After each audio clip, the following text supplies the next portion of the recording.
And a very pleasant good evening, football fans, and welcome to another season of high school football in the Klamath Basin. My name is Josh Eldridge. Glad to be with you for the Geno's Cafe Game of the Week here in Tulelake, California, as the Honkers take on the Butte Valley Bulldogs in the 2025 Fair Bowl. Again, I'm Josh Eldridge, joined by Kevin Petrick. Later on, you'll hear from Walter Hardley and Caitlin Rodriguez running the camera for our live stream tonight on mybasin.com. Kevin, is the start of a brand new football season. People are excited, and it's a great day here in Tulelake. It's about time. Yeah, that's We the have truth. been ready for this. It's exciting. What a great night to start Thursday night, kick things off. And we've got a good little game here for you. Yeah, it should be a good one. These two teams, certainly rivals, separated by not that much geography here in Northern California. Playing the Fair Bowl, a game which has been customary, happening, of course, at the same time as the Tulelake Butte Valley Fair, which is only across the street at the fairgrounds. Going to see a lot of fans, hopefully, tonight. Encourage people to come on out. I mean, it's a great kind of dual feature with the fair and the football game happening all at the same time. Yeah, if you do it right, you can get some carnival food, bring it on over to the game. You got it all set. You got it made. You can check out the game. Starting to sound a little bit like what I did on the way over here, too. Yeah. Tulelake yet to play their first game. Butte Valley is 0-1 on the season. They played Hayfork in Week 0 last week. It was a 48-0 win for the Timberjacks from Hayfork, the defending section champions. Butte Valley looking now to right the ship, although now running into Tulelake. Well, that's the team that finished runners-up in the section championship a year ago. So we'll talk a little bit more about last season for both of these teams, what happened both times these two teams met last season, and we'll also give you an idea of who's starting as we get ready for coin toss, starting lineups, and kickoff at the Geno's Cafe Game of the Week on News Talk 92.9 and 1150 KAGO and on mybasin.com. The best words you can hear tonight? Order ready for Susan? And if you hear those words at Abby's, you know it's going to be a legendary meal. Your pizza is loaded with toppings to the edge, premium ingredients, and real cheese. Yeah, baby. Gather with friends, play some video games, and watch the big game on TV. That's made Abby's a legendary pizza tradition for generations. And when you're ready to hear those magic words, Tom, your order's ready. you know where to go. You're always welcome at Abby's. As a parent of a high school athlete, I've given up trying to get pictures of my kid playing sports. It's nearly impossible to take pictures and enjoy the game. There is a solution, though. God's Gifts Photography attends high school sporting events in the Basin to take individual and team action photos at a great price. Search God's Gifts 2 on Facebook to learn more. They'll come and capture your athlete in action, creating those frameable lifelong memories so you can watch and just enjoy the moment. Call 541-281-2206 to get your athlete on their schedule. God's Gifts Photography. What are your goals? To get stronger, move better, feel healthier? Whatever you are aiming for, Harbor Isles is here to help you. They have brand new cardio and strength equipment. Harbor Isles offers indoor tennis courts, 4 indoor pickleball courts, energizing group classes, expert personal trainers, and a friendly, knowledgeable staff ready to guide you every step of the way. No matter what your goals are, Harbor Isles has everything you need to reach those goals. Stop by and see the difference for yourself. Harbor Isles, lose those reins and get your gains. It's time to reclaim your health and your autonomy. At Heartfelt OBGYN, they focus on you. Their evidence-based approach to care means fewer office visits and a targeted treatment plan to directly address your specific needs. They believe in solutions for their patients, not the industry's profit margin. The providers at Heartfelt OBGYN are committed to serving the community and giving back to the Basin. Find them at heartfeltobgyn.com. Heartfelt, because you deserve to be in control of your body and your informed choices.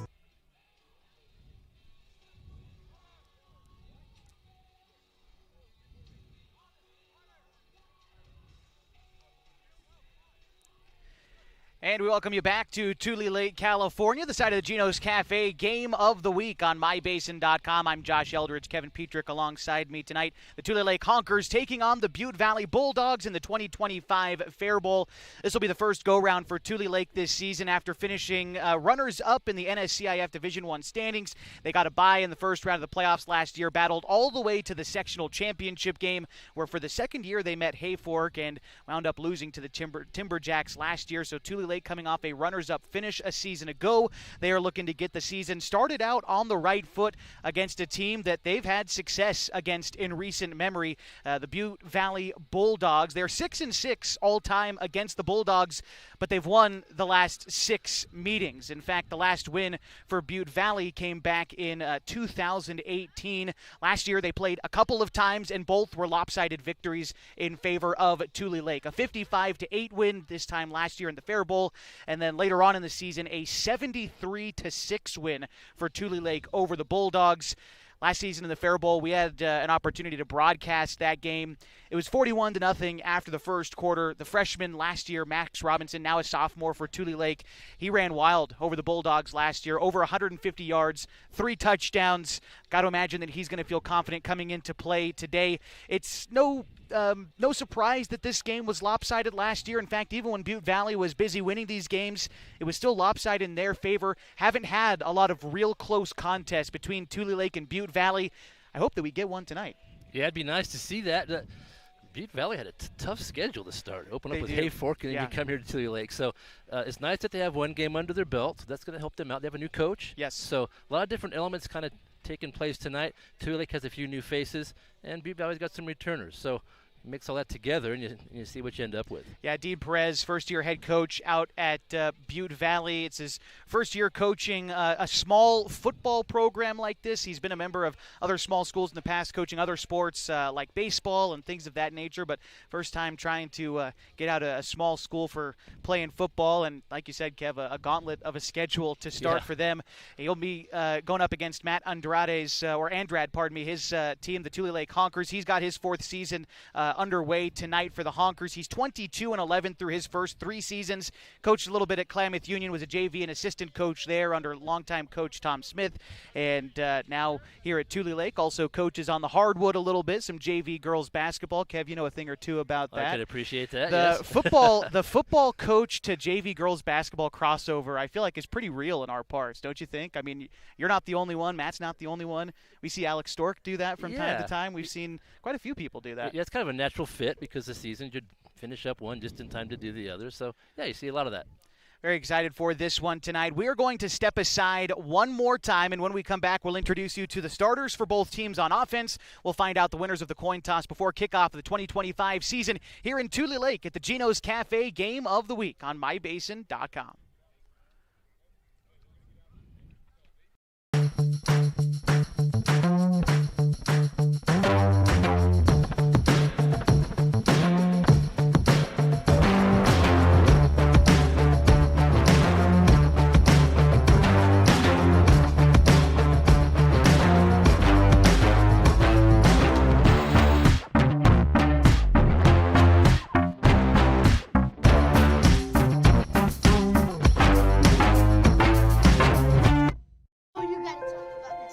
The innocence of youth. Is there anything any better? But soon they'll be in high school and facing all the same challenges you faced. How to make friends, how to fit in, how to be cool. We want our children to have everything they'll need to live fulfilling and productive lives. Make sure the kids in your family are among the more than 120,000 participants here in Oregon who take part in high school sports or activities. Pacific Power works day in and day out to power our communities because we know our neighbors rely on us. We're trimming and clearing branches around poles and lines, protecting our system, and giving you real-time updates when storms roll in. You can count on us in all seasons. 24/7, we're here for you. Powering your greatness. The cars we drive play an important part of our everyday. Whether we're going to work, dropping off the kids at school, or maybe even on that first date. Vehicles we drive play an important role in all of that. And that's why at Klamath Falls Subaru, we are so passionate about getting you the long-lasting vehicle that you will love. When you come to our store, you'll find that every department is dedicated to caring for our customers, which is why I can proudly send anyone here knowing that they will be treated like family. Stop by and say hi. When you come to Klamath Falls Subaru, you're coming home.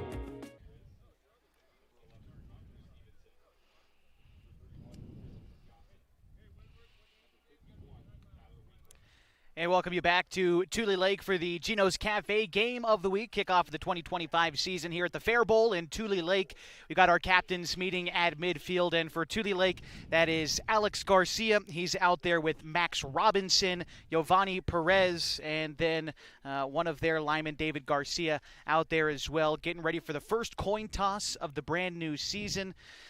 Kevin, what's attitudes like, coming into the first game of the season? You were a little bit of a football coach in your time as well. What kinds of things are going on week one that's different from the off-season weeks? Yeah, you're just looking forward to hitting someone that you don't know. You want to play an opponent. I don't know. It's always kind of a trial and error thing. Tulake's had a lot of success recently, so they're going to kind of stick with what has brought them a lot of wins, but you're going to try some new things. So you just kind of want to get in rhythm, have a good start. Just try to take care of the football always. You just want to do that to start. And as the game progresses, just see how things work out. One thing about 8-man, it's always about speed. Yes. So if you can get that ball to the outside and get some speed, that team usually has the best chance of winning. And we've seen, in the higher ranks of football, a couple weeks now into the college football season, teams have looked kind of disjointed on the offense the first couple of series. Defenses have kind of run the table in some respects. Do you kind of see the same sort of thing happen in high school, or do you think that speed really does make that much of a difference and it just comes down to that? Yeah, speed does help, and of course tackling, especially in 8-man. You got a lot of one-on-ones in space. But I think you're right. I think the defense is ahead of the offense to start. It takes the offense usually 2 or 3 weeks before you're kind of in rhythm. So, yeah, I would agree with that. Looks like Butte Valley won the coin toss. They have elected to receive to start the game. Now, one thing that is kind of different about 8-man, you'll see a lot of onside kicks in this way of going about things, just less kind of guys out there. So we'll see if Tulelake opts to go with that to start the game. Have seen it happen before. But before we get there, we're going to step aside for the national anthem. On the other side, it is kickoff at the Fair Bowl here on 92.9 and 1150 KAGO. Introducing Smith Bates Marcom Solutions, your trusted partner in marketing and communication. We specialize in crafting compelling campaigns, eye-catching graphics, and impactful branding materials. Smith Bates is like working with dependable friends. They always help us build our professional image. Through the innovative strategies that the team at Smith Bates suggested, we've been able to give the brand at Calor the boost that it desperately needed. Unlock your potential with Smith Bates Marcom Solutions. Hey, I'm Jason with Elevate Physical Therapy, Fitness and Performance. Thanks for joining us. Elevate started in 2020 as a dream. I wanted to open up a clinic of my own, really had a heart and a passion to treat athletes of all ages, and got the opportunity to do it. And wow, this is what's happened. One of the best parts of this job is that we get to work with all the student athletes on field, at their contests, at their games, all around the county. Specifically when you're working with dancers, right, we've got like particular ways of movement that we don't want to necessarily correct, because dancers have a very specific way of moving that's important for their athletic performance. At Elevate, we're here to get you moving and keep you moving, no matter if you're 8 or you're 80. Feel free to give us a call at 541-887-2030. What are your goals? To get stronger, move better, feel healthier? Whatever you are aiming for, Harbor Isles is here to help you. They have brand new cardio and strength equipment. Harbor Isles offers indoor tennis courts, 4 indoor pickleball courts, energizing group classes, expert personal trainers, and a friendly, knowledgeable staff ready to guide you every step of the way. No matter what your goals are, Harbor Isles has everything you need to reach those goals. Stop by and see the difference for yourself. Harbor Isles, lose those reins and get your gains.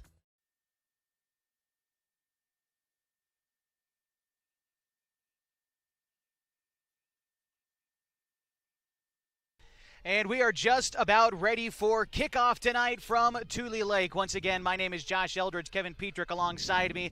Later on, you'll hear from Walter Hartley and Caitlin Rodriguez running the camera for you tonight on mybasin.com. The Honkers are kicking off to the Bulldogs to start the 2025 season.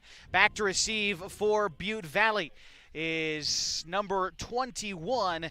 That's Riley Hall. He's stationed at about the 10. The Bulldogs tonight in their white uniforms, Bulldogs written across their chest in maroon with maroon caps. Tulelake tonight in their blue uniforms, Tulelake written across their chest in white with white numbers and white helmets tonight for the Honkers. As we are just about ready to go, kicking things off for Tulelake is going to be number 10, Miguel Alcala.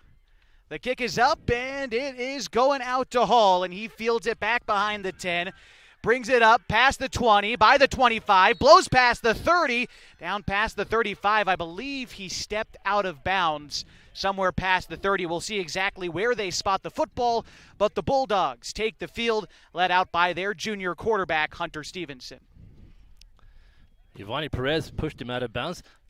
Couple more feet on that sideline. He could have broke that the whole way. He had a nice little lane on that far side. And a good run back to start the game. Looks like they're going to mark it right at the 35. Only a couple of minutes into the first quarter. We'll introduce you the starters now for the Butte Valley Bulldogs. Starting at quarterback, already mentioned him. That's Hunter Stevenson. Back there with him, Rodrigo Ramirez in the backfield. Stevenson's dropping back to pass and hits a man over the middle. That's Tyler Winkle. Cuts up field for a gain of nearly 15 yards. Call it right around 13, but nice pitch and catch there for a first down for the Bulldogs. Alex Garcia with the stop. That was a nice little route. Just a little short, 4 or 5 yards across the middle. Had just enough time to dump the ball over the top, pick up the first down. So long out there for Butte Valley along with Winkle. You're also going to see Connor Hall out there as well. Here's a handoff coming to the near side to Rodrigo Ramirez. Gets around the first corner, cuts up field, keeps those feet moving for a short gain of about 3 yards, but then tackled by a gang of Honkers. Yeah, first one on the scene there, Jason Orr with the tackle for the Honkers. Christopher Jackson, the left guard, right guard, Giovanni Cobayan, fullback, Braden Reynolds, Javier Macias, the center for the Bulldogs tonight. It is second down and about 7 to go, just crossing midfield, now driving towards the left side at about the 48-yard line. It looks like someone jumped up there on the front. I think we're going offsides here on the Honkers, it would seem. And that is the call. Offside going against the Honkers, so an extra bit of yardage coming the way of the Bulldogs for this second down situation. Good start here for the Bulldogs. Completed pass for a first down. Then a nice run on first down. Picked up 3 or 4. And now they've got a second short. You know, it was interesting to see Butte Valley come out and throw the ball on the first play of the game. A team that only threw the ball 50 times last season, had 16 completions. Not a team that throws the ball a ton. But Stevenson, now in his junior season, maybe looking to air it out a little bit in this game. Yeah. It'll be 2nd and 3. Here's the snap. Stevenson drops back, feels pressure from his right side, now rolls out to his right side. Now moving upfield, has a lane, gets the first down and then some, and finally brought down after a gain of about 10 yards. It's a good decision making there from quarterback Stevenson. Looked downfield, nobody was open. Decided to tuck the ball and run. He has good speed and a big gainer. 1st and 10 from about the 33-yard line. Butte Valley driving towards the east goal here at Tulelake High School. Got both men in the backfield with him. That's Reynolds to his left and then Ramirez to his right. He gets the snap, drops back to pass, feels pressure again from his backside, trying to do it himself once more and able to cut up field for another good gain of nearly 9 yards on that carry. That's a great asset to have, Josh. When you have a quarterback that can evade tacklers like that, he pretty much looked like he was going to get sacked on that play. Yeah. He was able to get away from a couple tacklers and pick up a big gain. Last season, it took him 57 carries to get 42 yards, and he's already making a statement for himself here in the opening part of this ball game. It'll be 2nd and short inside the 25 for Butte Valley. Stevenson in the backfield with Ramirez to his right. Now he sends Ramirez out wide. They've got a bunch set to the near side and one receiver out to the right.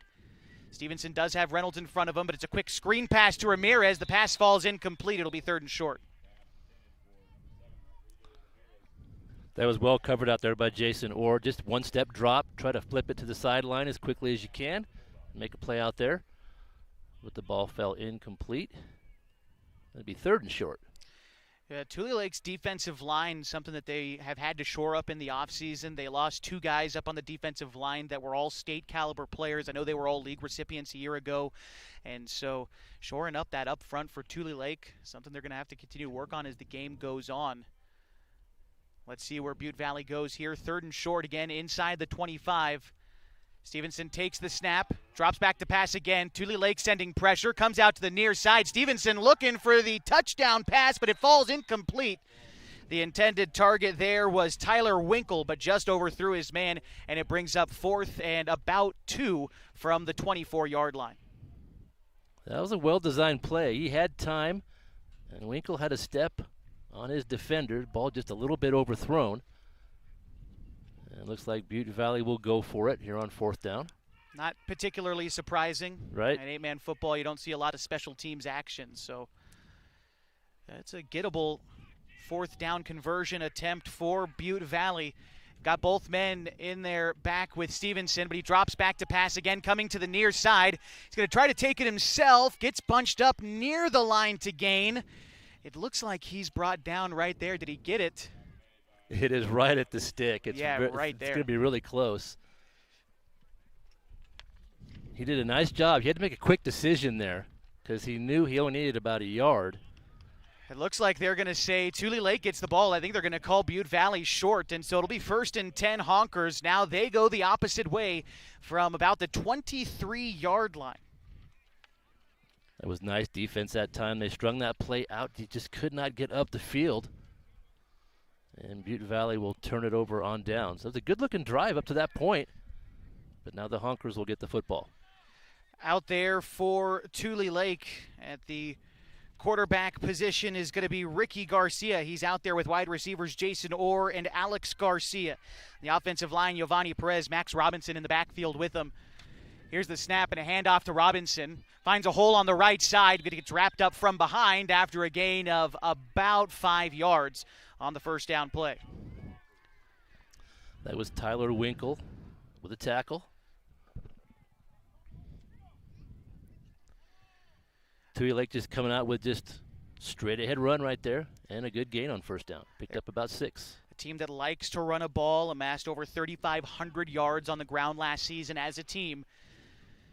Here's the snap, another handoff to Robinson, coming again to the near side. Gets the 1st down and another gain of about 7 yards. Again, good for a Tulelake 1st down. Brings it up to about the 36-yard line, still in his own territory. Yeah, Riley Hall had to come up from his safety spot, so that's never a good sign. The defensive backs have to start making tackles. Another good run for Tulelake. Here they come up on the line again. Robinson flanks the quarterback from the right side. Sets his men down, and here comes the snap. It's another handoff to Robinson. Now he goes the opposite way. He has a blocker and has some room. He's down to the 50 and gets brought down just past the 50. Looks like he might have been brought down by his face mask, too. There's a flag at the side of the tackle.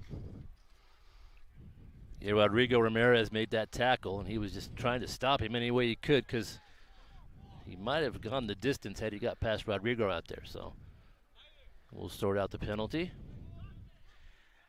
All right, yep, there's your face masking call, and against the defense, so this one's getting a little extra yardage for the Honkers. Second 1st down of the game for them. They, like I said, predominantly a team that likes to run the football. Their starting running back this year, Robinson, last year as a freshman, still rushed for nearly 700 yards as a freshman. Here's the 1st and 10 now for Tulelake at about the 44-yard line. Here's a handoff coming to the near side and has some room, taking it all the way in and just stepping out of bounds. It looks like at about the 15. I believe that that was Zeke Perez, but it sounds like there's a penalty on the play, and it's back near the line of scrimmage. This one could be coming back. We'll see. Riley Hall showed some good speed to catch up and make the tackle there.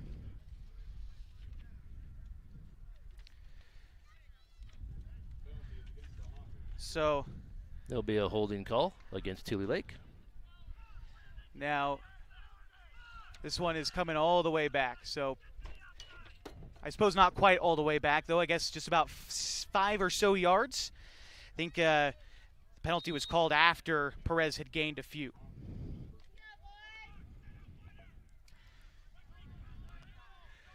So here we go again. This time, quarterback for Tulelake, Garcia alone in the backfield. Takes the snap, looks to the near side, feels pressure in his face, and unleashes a pass downfield. It is caught, but immediately hit as Alvarez is a completion of about 9 yards, still short of the sticks. It'll be second down and about 7 to go. Good work there by the offense. Try to get about half of that yardage back. And a good catch. Riley Hall, we've heard his name a few times already, playing a good defense. He made the tackle. Ricky Garcia, sophomore this year, the starting quarterback for Tulelake, only threw the ball 3 times a season ago, but played behind a senior starter, now getting the reins to the offense all his own. Here is the second down snap and a flag. It looks like we're going false start against the Honkers.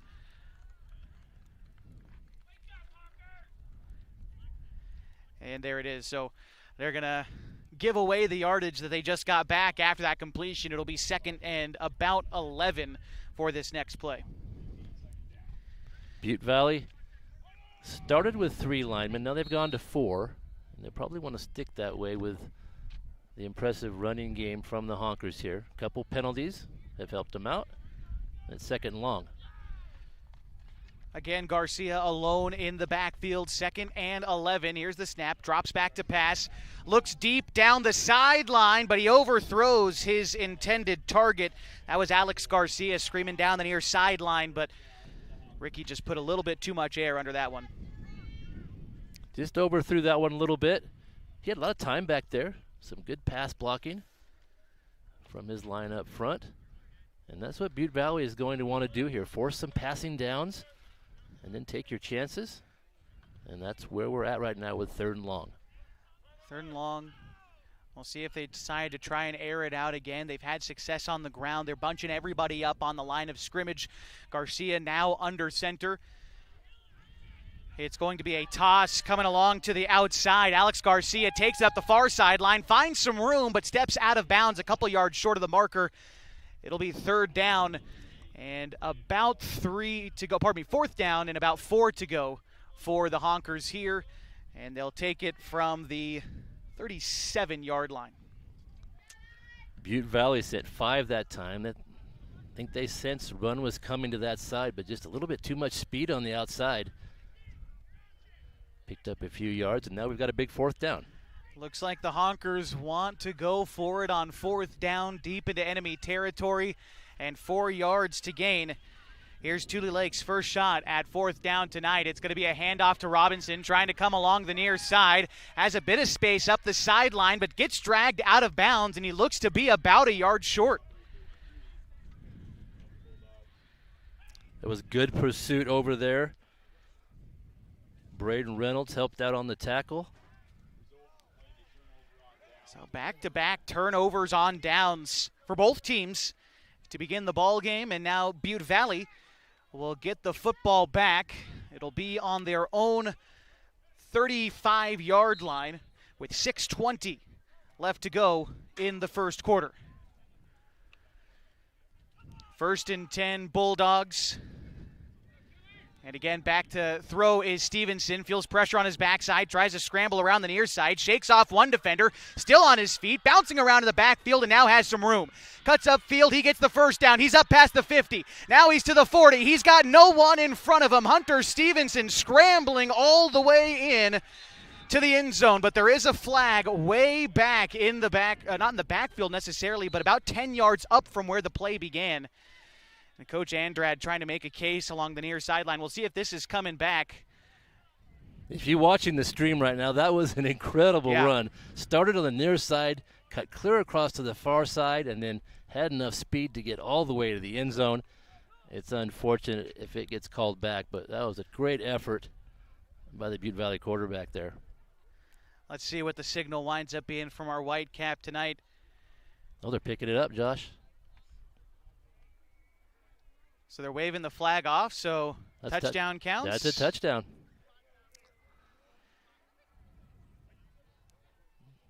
We're still trying to find out. I think we're all looking for a little bit of clarification. While we get some, Want to welcome in one of our new sponsors this year for the Gino's Cafe Game of the Week and all of our broadcasts this season. That's Elevate Physical Therapy, Fitness, and Performance. There, your logo you see on the scoreboard if you're watching on mybasin.com. Elevate uses a modern and research-backed approach to physical therapy to ensure you see both a reduction in pain and enhanced mobility, getting you back to peak levels of optimal health and wellness, treating athletes of all ages since 2020. So I was looking down. Did you see what the call wound up being, Kevin? Well, it looks like they're walking it back for a touchdown. Well, they picked up the flag, so if there's no penalty, the result should be a touchdown. I would think so as well. So that was a terrific run. And I think we're finding out early here, you have to account for a quarterback like that. When you have a quarterback that can run that well, it's just like having another running back. So you have to make some defensive adjustments. And, boy, that was a terrific run. And Butte Valley's going to be taking the lead here. They're still sorting things out. Yeah, he shed off a couple tackles. Yeah. Brought it in for what will wind up being, if it stands, Butte Valley's first touchdown of the season. And all of our officials still discussing. They're stationed right about the 50-yard line. Tulelake is back in the opposite end zone. They seem to have conceded that that was a touchdown. Butte Valley still in front of their sideline. And ball on the 5 is what I thought I heard him say. I thought he scored, but we'll see. Maybe it's the extra point try. We will still try to figure this out. It sounds like it's going to be 1st and goal from the 5. I'm not quite sure how you come away with that ruling. I don't claim to be an official. Yeah. But I suppose Tulelake will take not having a touchdown scored against him and a chance to make a goal line stand for their part. Well, they're still explaining things to the coaches and the players. With this much chatter, you think maybe there was an unsportsmanlike somewhere, or they just got their wires crossed. I just don't know. Looks like, I mean, the players are shaking hands down there with opposing teams. I think and maybe there was something more that we missed. I'm not sure. Yeah. I just don't know. Not the most popular thing to hear on a broadcast, Josh. That's but all right. Sometimes that happens. What do you know about the honker right in front of us here, Kev? Do you see the mascot? They got good mascots tonight. I know. I like that. That's a good-looking honker. The Bulldogs across the way there. Yeah. You don't often see that at all the games. Okay, we're winding the clock.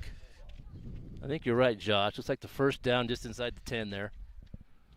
All right, 1st and goal from the 5. Butte Valley knocking on the door of getting their first points of the season. 5:47 left to go in the first quarter of the Fair Bowl. Here's the snap. It's going to be a handoff to the fullback, trying to power his way through, and looks like just winding up short is the junior Braden Reynolds. I believe he was brought down at about the 2-yard line, it looks like. That's the first time they've really tried to go up the middle like that. Zaragoza with the tackle for Tulelake. It brings up a 2nd down and goal. Stevenson getting the ball in from the sideline from his first-year head coach, Dean Perez.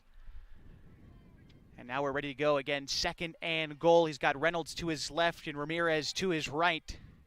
Stevenson calls for a snap. It's a high snap, but he finds some room along the near side to try to run towards the end zone.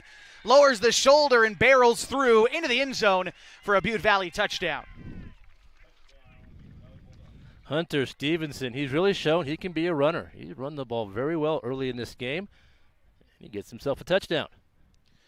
Now the Bulldogs an opportunity to try and go for 2 after scoring the first touchdown of the ball game. We'll see if they tried to extend their lead or kick the extra point. They've had a couple of really good offensive possessions. That first drive was stopped. They were just inches short of a first down, and they had to turn the ball over on downs. That second drive, very impressive. Looks like Javier Macias going for the extra point kick. It is no good. I think a honker might have got a hand on it. So the score right now is 6-0 in favor of the Butte Valley Bulldogs. Tulelake will have a chance when we come back. This is the Gino's Cafe Game of the Week on News Talk 1150 and 92.9 KAGO and on mybasin.com. The best words you can hear tonight? Order ready for Susan.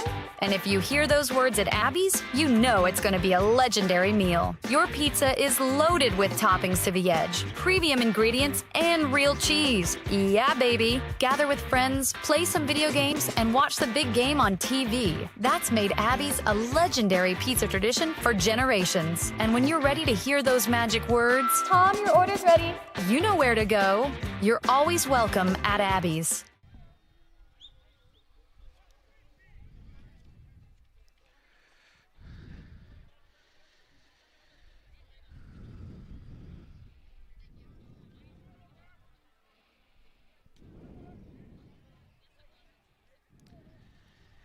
It's a 6-0 ball game in favor of the Bulldogs at the 2025 Fair Bowl. 4:57 left to go in the first quarter.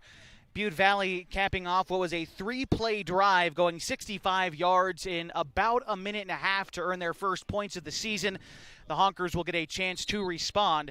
Back to receive for them is Alex Garcia. He's stationed at about the 20. Here's the kick. It is going to be taken at about the 15. Garcia brings it up the near sideline, gets to the 30 before being brought down out of bounds, and a very late hit coming in from Butte Valley. That's going to earn a flag, and the Honkers getting some extra yardage. Yeah, that was definitely after the play. Good initial tackle from Kongmeng Chu out there. But that second hit, that's going to cost them some yardage. Should mention on that extra point there, Giovanni Perez, I think, got a piece of the ball. And, yeah. You know, extra points are important. You rack up some touchdowns, and if you miss a few of those extra points, it can make a difference in the game. So a good defensive stop on the conversion for the Honkers. They're going to have some decent starting field position for this next drive after the penalty. Again, it was brought out to about the 30, so presumably they're going to take it at the 45. And that is where Tulelake will start possession. 4:51 left to go in the first quarter. We've seen a few penalties. Both teams will want to clean things up a little bit. So here we go, Garcia with Max Robinson to his left. Robinson's going to take the handoff to the right side. He's got a little bit of room. Gets the first down and wrestled down after a gain of about 13 yards on the carry and a first down for the Honkers. Winkle with the stop for the Bulldogs. And Tulelake, they're really opening up some holes there on that offensive line. The only thing really stopping their drives are penalties so far. They're running the ball very well. Yeah, I put him behind the sticks on that last drive and couldn't get back out in front. But those running plays, Robinson's carrying the ball real well early. Yeah. 1st and 10, Honkers now driving into Butte Valley territory towards the west goal. They're at about the 43-yard line driving downfield. Here's the snap to Garcia. Another handoff to Robinson to the near side. Bounces off a blocker. Now comes to the near sideline. Brought down out of bounds about the 31. And a late flag after the play. It was a gain of 9 to start, but we'll see what happens now that there's Laundry on the field once more. I think that might be the same type thing there, just hitting a little too late. Once the player's out of bounds, you need to kind of lay off the ball carrier. I think that's a little bit of what you were talking about in the pregame show, Kev. Everyone's just excited to hit someone else. Yeah, right. Maybe we're a little too excited. Right. So 2nd and 9, at least as it is right now. But again, still waiting to see the designation from our officials tonight. And here we go. So personal foul. Again, it looks like against Butte Valley. Are they charging it again to 73? Yeah, that is that's Braden Reynolds. That's a second one. And he's going to talk to the coach about it right now. So is it 3 and you're done? Is that the rule? I'm not sure where the disqualification comes in. It might be 2.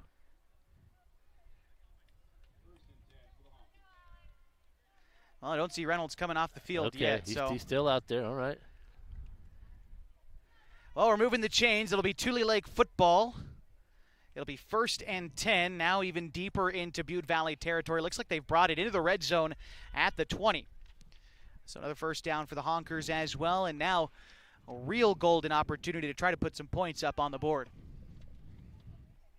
Well, they're having Tulelake back off the football again. I think we're getting the Whitecap his flag back, perhaps. The clock is still stopped, so we're at 4:03 left to go in the first quarter. And, you know, I like to make a point. It's everyone's first game today here, Kev. I was just thinking the same thing. It's also the officials' first game, so working out some of the bugs here. It's taken a while to get some of these calls understood. Notice that going. I made my way out to the Beavers game last weekend, and I'm looking at the traffic guards, and I'm thinking they're doing an okay job, but it is their first game too. That's right. That's why it's taken us an hour to get out of there.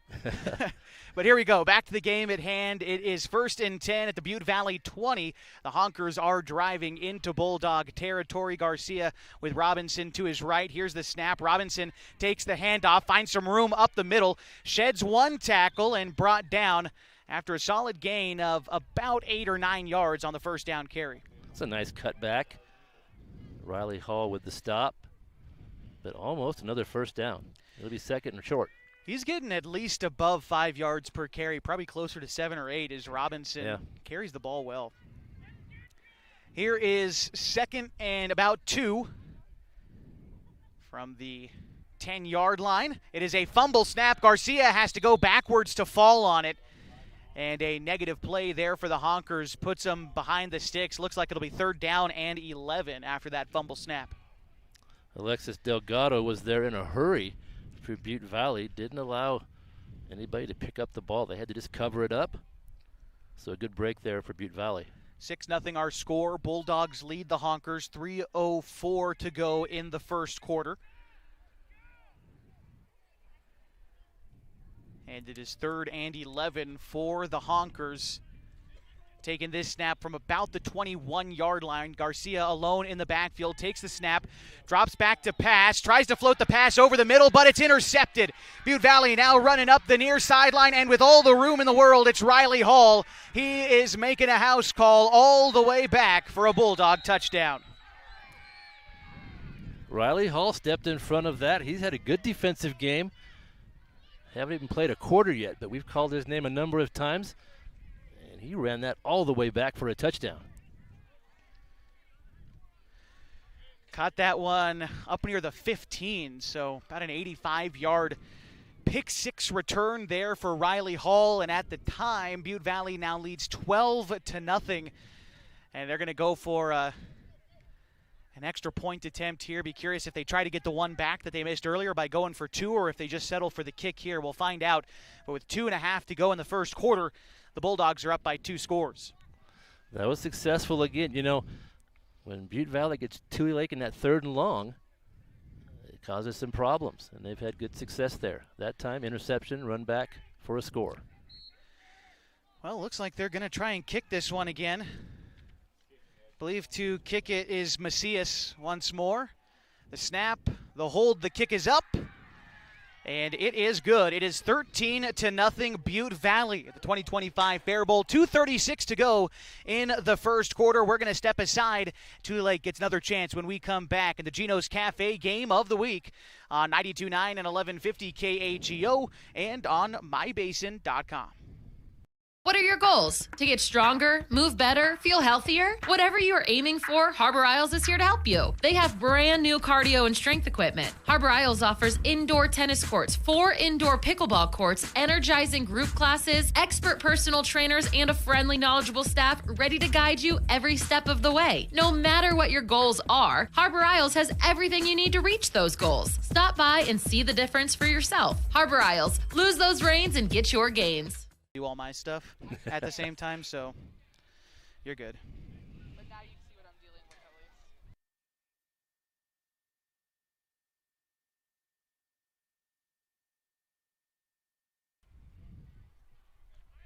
The Honkers on their back foot to start the Fair Bowl this season, down 13-0 to Butte Valley, but they'll have a chance to respond.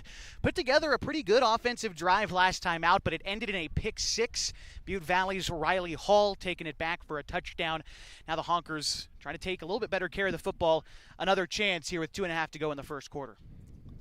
Butte Valley's done good work taking advantage of mistakes. There was the penalties and then the bad snap, forcing 3rd and long situations, and then making good defensive plays. So Butte Valley's played a real good first quarter.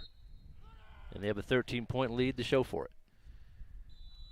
And a whistle right as the kick was coming through. Typically when this happens, it's the kicking team, but we'll see. So you get another penalty coming out. Again, it's Alex Garcia who will be back to receive for the Honkers, but the Bulldogs backing up an extra, looks like 5 yards for the kickoff. Presumably a false start. Someone jumped over the line a little too quickly. They'll go back 5 yards and try it again. All right, so Macias to kick things off for the Bulldogs. Again, back to the 35 now, which puts Garcia for Tulelake just in front of the 20. He's at about the 22-yard line, waiting to receive the kick. And here it comes. In the air, Garcia fields it just in front of the 20, brings it up past the 30, tries to go along the far sideline, up past the 35, has some room past the 40, now to the 45 before stepping out of bounds at about the 45-yard line. A solid return of about 22 yards on that one for Garcia gives Tulelake possession with 2:27 to go in the first quarter, a game in which they trail 13-0. That was a shifty run. He made some nice lateral cuts on that carry. And they'll have pretty good field position to start. This is where they started their last drive as well. 45-yard line. They made it all the way down inside the 20 before turning the ball over, looking for a turn of fortunes here are the Honkers. Robinson again to the right of the quarterback Garcia. Robinson has been reliable so far this evening. And they're going to rely on him to get this drive started as well. Has tons of room up the middle before being wrapped up. Another gain of about 7 yards. If you can trust your running back to get 7 yards of play, you're going to be in okay shape. Yeah.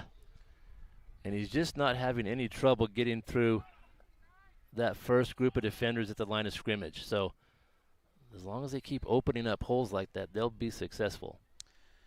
It looks like we've got another player from Butte Valley down on the field for a moment, and as he gets tended to, I want to welcome in a couple of our new sponsors again on the broadcast this season. I want to welcome Harbor Isles Tennis and Fitness Club on board for this year of high school football. Harbor Isles exists to provide a clean, multi-use facility for advancement of health, wellness, and longevity to its members and the community.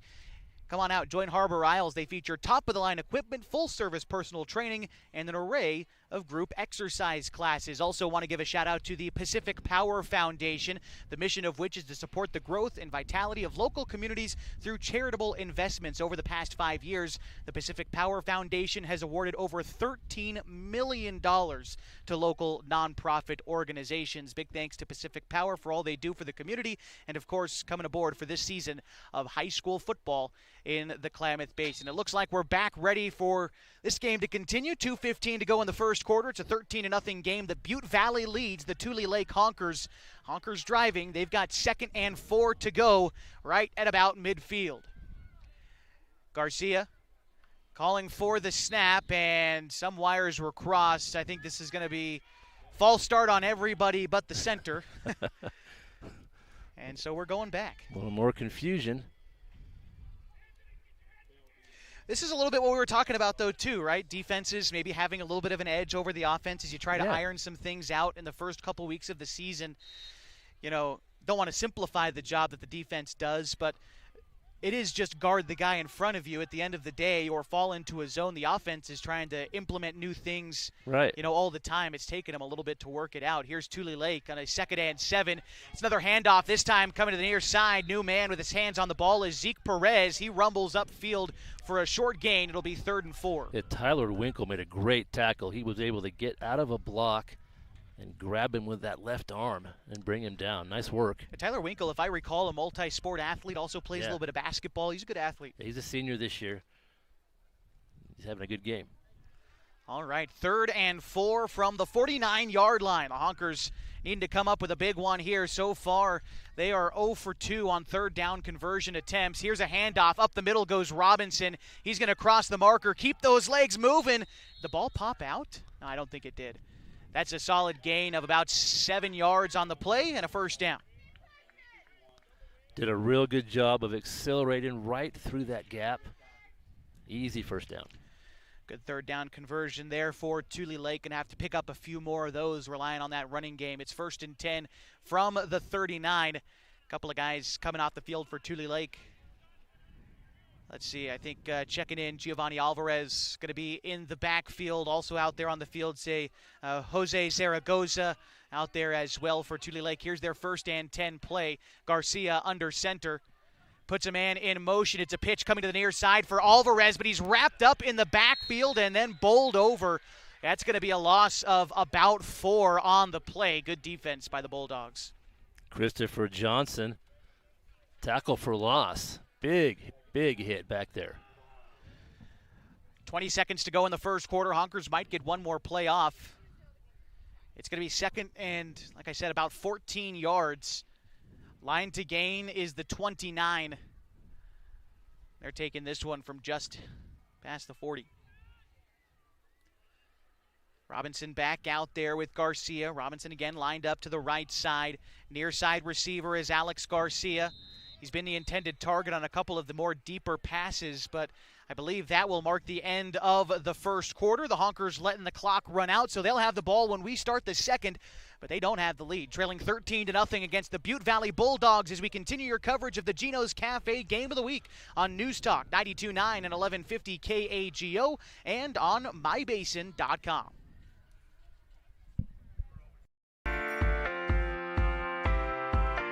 At Geno's on East Main Street, we're always ready for sports season. And now is a perfect time to connect with us. We're open every morning at 6:30, serving simply good food for your breakfast, lunch, and dinner. We offer breakfast burritos and burgers all day, Italian family recipes, monthly specials, amazing desserts, and of course, your choice of cold or hot beverages. Call 884-6474 right now to place a food order for pickup or use DoorDash delivery. Or best of all, come dine in with us. Geno's on East Main, simply good food. Check out our full menu and all our activities at ilovegenos.com. Geno's on East Main, simply good food.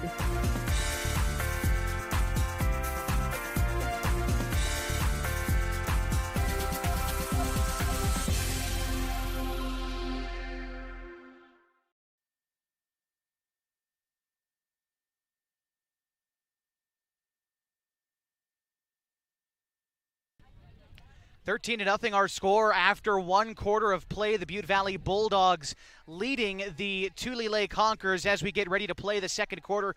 Want to remind you that tonight's broadcast is brought to you in part by Howard's Meat Center, where tradition meets innovation with every cut and every bite of Smokin' H barbecue. As you step through their doors, you're not just entering a meat center, you're stepping back in time when the quality of the meat and the depth of the customer service were everything. Check out Howard's Meat Center next to Les Schwab Tires on South 6th Street. Honkers will have the ball to start the second quarter. They are trailing.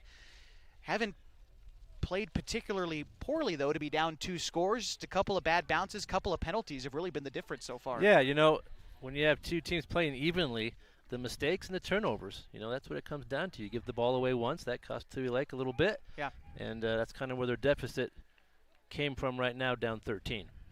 So here we'll go. They'll take it second down, but behind the sticks. It'll be second at about 14. They're driving into Bulldogs territory from about the 44-yard line. It's a nice night for football. 83 degrees right now. The sun setting behind us towards the west goal and cooling off this evening. A slight breeze. It's a perfect night for football. The only thing that would make it better is the home crowd going home happy. The Honkers trying to make that happen, and it begins here on second down.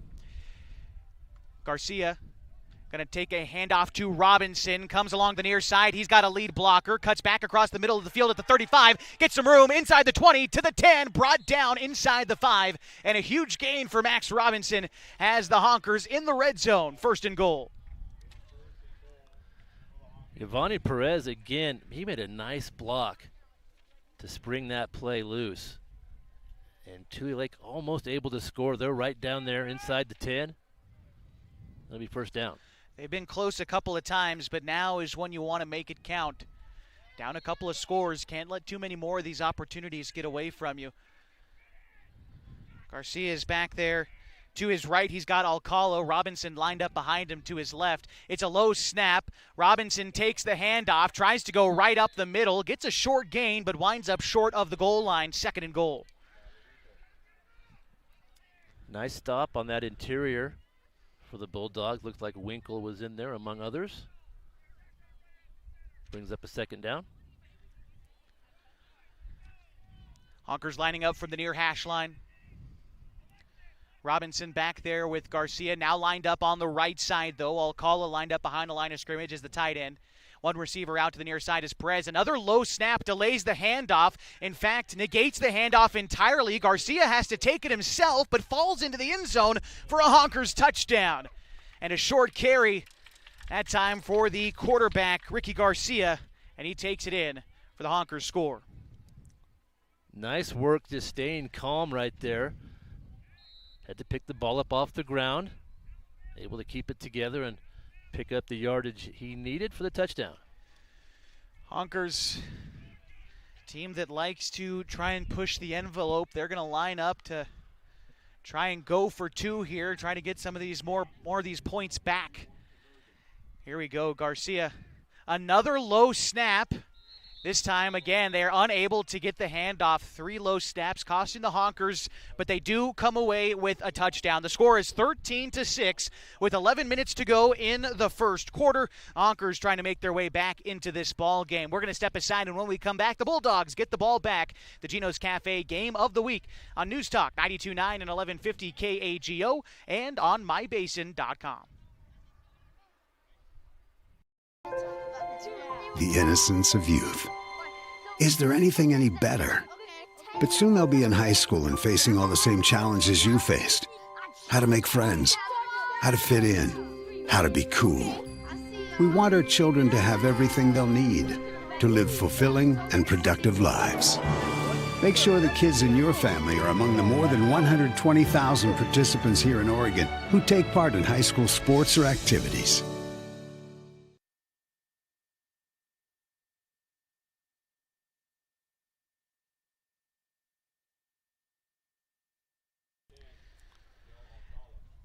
It was a 7-play drive going 55 yards and about 3 minutes for Tulelake as they punched in their first score of the season, but they still trail 13-6 against the Butte Valley Bulldogs. The kickoff is a high one over the head of the man who is there to receive it. Riley Hall has to field it from near the 5, has it, brings it up to about the 15, maybe just past the 15-yard line.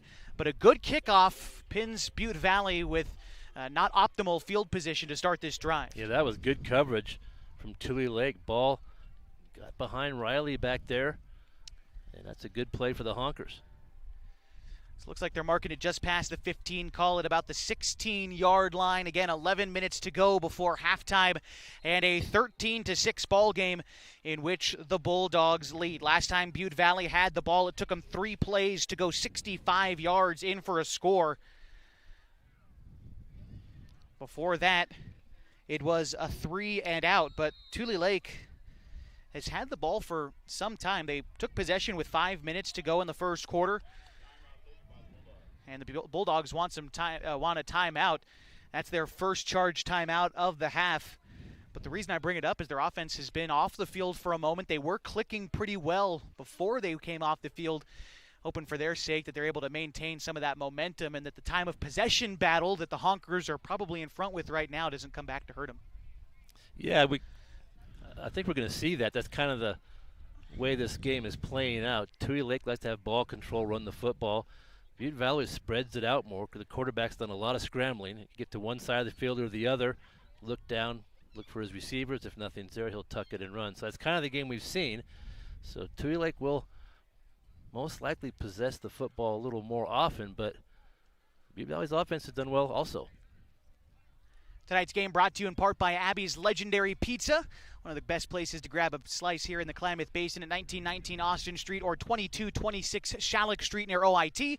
Abby's Legendary Pizza is a proud supporter of high school sports. So here we go, 1st and 10 from about the 16-yard line for the Bulldogs. They look for a quick pass. It's picked off by the Honkers.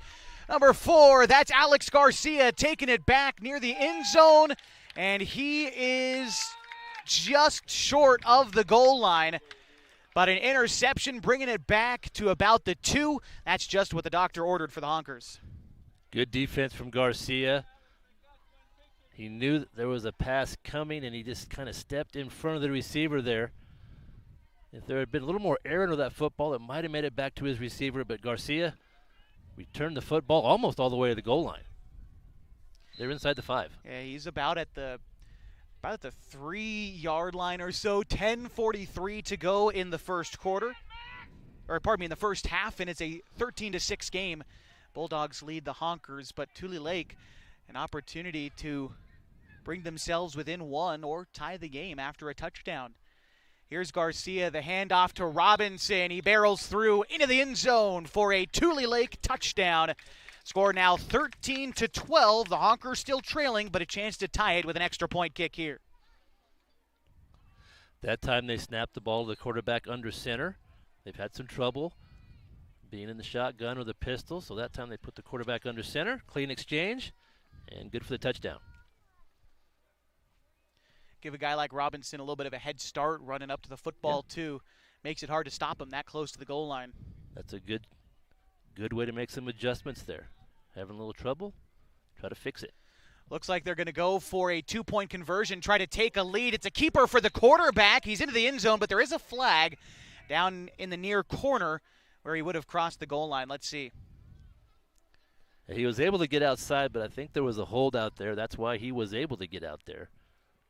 We'll see what the call is. Holding against the offense. You're exactly right. And so this one's going to come back a few more yards. Makes it a little bit awkward to go for 2 now that you're going to be back to the 12. Yeah, so you may kick. We'll see what they decide. You know, Tulelake is not hurting for kickers, I'll tell you that much. About half of these guys who play football also play soccer in the same time. So some of these kids are busy two-sport athletes. They play a lot of games. They do. So. They actually had a soccer game yesterday. they won that one against Modoc, but they were playing on this field soccer yesterday. They'll play 3 or 4 games a week. Yeah. Yeah. All right, they're still going to go for 2 here, 12 yards out. Garcia takes a low snap. It's another handoff to Robinson, trying to find some room on the outside. He is wrapped up and brought down. No gain on the play, no 2-point conversion. So our score remains 13-12 in favor of the Bulldogs with 10:40 to go in the first half of the 2025 Fair Bowl. The Gino's Cafe Game of the Week continues next on News Talk 92.9 and 1150 KAGO and on mybasin.com.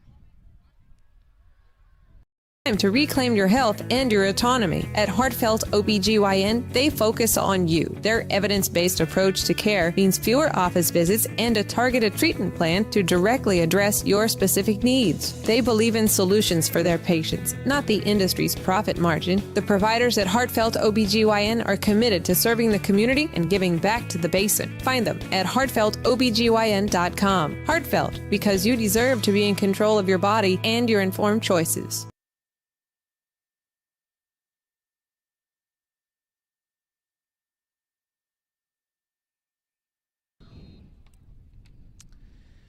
Thirteen to 12 our score. Butte Valley leads Tulelake at the Fair Bowl, the Gino's Cafe Game of the Week. And another booming kick coming out from Tulelake. This one is fielded at the goal line, bringing it out past the 20 before being wrapped up and wrestled down was Riley Hall. A good return, all things considered, about 21 yards on the bring back, and Butte Valley has got the football leading by 1 with 10.5 to go in the second quarter. Garcia and Perez in on the tackle. And you're right, Josh, that was a booming kick. The last 2 kickoffs have been excellent. Just driving the ball right down near the goal line, so you can't take a touchback. You have to bring it out, and they've had good coverage. So another long field now for the Bulldogs. Last time out for the Bulldogs, 1 play, and it was an interception into the hands of Alex Garcia. Brought it back near the goal line. Tulelake wound up with points. Before that, Butte Valley taking a touchdown of their own on a 3-play possession. They're looking for more of that magic as they try to extend upon their lead, but another timeout called. Looks like this one is for Butte Valley again. This should be their second charged timeout, if it is theirs. I haven't seen a designation. Yeah, they did that on the last possession, too, called the timeout right after the kick. So a little bit of confusion on what they want to do. But it's best to try to figure things out, try to execute the right play. So they have another timeout here. Want to remind you tonight's game brought to you in part by Pacific Crest Federal Credit Union, who knows that picking the right path can make the journey easier, the distance shorter, and can assure that you end up at the right place. Whether you're dreaming of owning a home or you just want a great checking account, Pacific Crest Federal Credit Union can help you reach your goals. Again, it's 13-12, 10.5 to go in the first half. Butte Valley leading Tulelake. It's a game that they haven't won the last 6 times out, but an even record overall against the Honkers. 6-6 all time. Last year, Tulelake with a couple of real lopsided victories against Butte Valley, but seemingly here in 2025, the Bulldogs have come ready to fight, ready to play against the Honkers, and they lead here partway through the first half. This game's been terrific. Yeah. And a lot of people have migrated from the fair. We've got people pretty much all the way around here. A lot of cars. Got a good turnout. And here we go, 1st and 10 for the Bulldogs. It's a keeper for the quarterback, but immediately brought down is Stevenson for a sack going back about 5 yards. It'll be 2nd and 15. Perez again and Alvarez making the tackle. That's a big tackle for loss. Honkers haven't been able to get into the backfield like that too much so far this game. I think that's going to be something that they continuously try to work on. They were able to do it successfully there. Quarterback bringing the ball back in from the sideline. He's back there with his lone running back. That's Ramirez off the right side.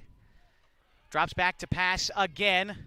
Feels pressure up the middle, so he rolls out to the near side, unloads a pass downfield, but it is incomplete. The intended target, I believe, was Christopher Johnson, but it falls incomplete and brings up 3rd and 15.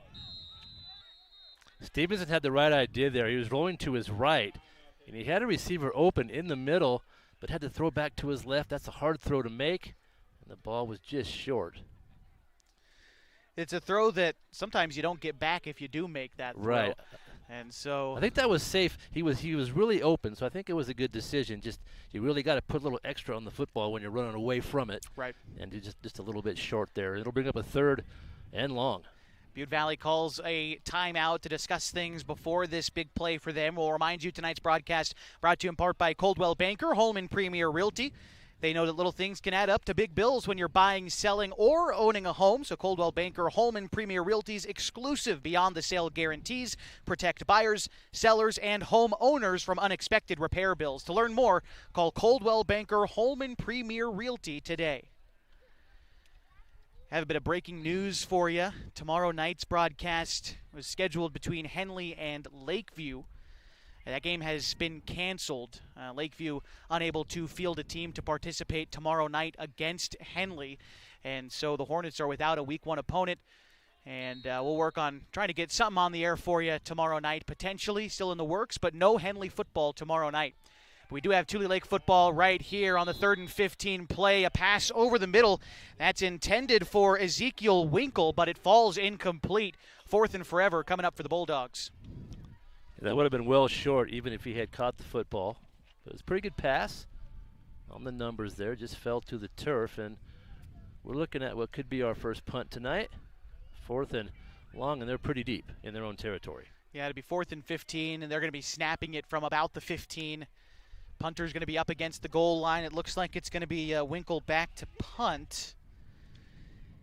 And back to receive for Tulelake is Alex Garcia. He's stationed right about the 45-yard line. It's a low snap. Winkle kicks it up. That is going to bounce in around the 35, roll out to the 40 before being touched there by the Bulldogs. And that is where they will take possession, or the Honkers, rather, will take possession right about the 40. Got a pretty good roll on that kick. Wasn't quite as far as they wanted to get it downfield, but not too bad as far as field position goes. And Tulelake now with a chance to take the lead on this drive. Best starting field position of the night into Bulldog territory at the 40. They take it over, 9.5 to go in the first half, and they trail by a single point, 13-12, our score at the Fair Bowl this year. Last time out for the Honkers on offense, 1 play, 1 score, a 2-yard rush for Max Robinson. They line up, Robinson to the right. Garcia again in the pistol. They were working on the snaps when the offense was off the field. This is a clean snap and a clean handoff to Robinson. Finds some room on the right side. Spins across, back up the middle, down near the 20. And that is a huge gain of nearly 20 yards on the carry for the sophomore, Max Robinson. 1st and 10, Tulelake near the red zone. Tulelake made a few mistakes in that first quarter, but I'm impressed by their adjustments. They've made some good adjustments. They've cleaned up the penalties, and it's paid off. They're really moving the football here. They have a chance to take the lead. 1st and 10 from the 20 for the Honkers, driving into Bulldog territory. Miguel Alcala, he is going to take the handoff up the middle, takes contact, and falls forward, a gain of about 5 yards on the carry there for Alcala. That was one of the better defensive stands from the Bulldogs, but still good enough for 5 yards. Alcala, 106 rushing yards a season ago. Getting a healthy dose, 17 carries, used primarily as a fullback in spots like that. As he comes off the field in favor of Max Robinson. Also, Jesse Hilton coming out onto the field as well, the junior for Tulelake. He's going to line up as the right side receiver. Pardon me, as the left side receiver. That's Orr on the right side. Ricky Garcia waiting to call for the snap. Butte Valley, some confusion on defense. They didn't get lined up properly. Here's the handoff to Robinson. Tries to find a hole up the middle, but gets tackled by 2 Bulldogs after a gain of about 6 on that carry. Should be good for a first down for the Honkers now inside the 10, 1st and goal. Bulldogs doing a little bit better closing the gaps in there, but Tulelake still able to pick up 5 or 6 every time as they continue to drive. Robinson has done a great job carrying the football. He's coming off here to the near sideline. Got a ton of experience in this game a season ago and continued out through his freshman campaign. Now as a sophomore, showing really what he can do here. He's taken out in favor of Zeke Perez, the running back for this play. Another low snap, another handoff to Perez. Has blockers, has all the room. A freeway to the end zone, and the Honkers score a touchdown with 7:07 to go in the first half. They take the lead. It is 18-13, Tulelake. You're not kidding. There was a lot of room in the middle. They just opened it up, and he was able to score easily for Tulelake. It's about a 9-yard carry into the end zone, and the touchdown credited there to Zeke Perez, his first of the season. The Honkers set to once again go for 2, but all for naught. They wind up sticking around after a fumble on the snap. They will keep a 5-point advantage with 7:07 to go in the first half. It is 18-13. Tulelake storming ahead. They've now scored 18 unanswered points. They seem to kind of, like you said, Kev, figure out whatever was ailing them on the offensive side of the ball. They're scoring it now. Yeah, they figured some things out. Having a little bit of trouble with the center quarterback exchange on the extra points, but they are moving the football on offense.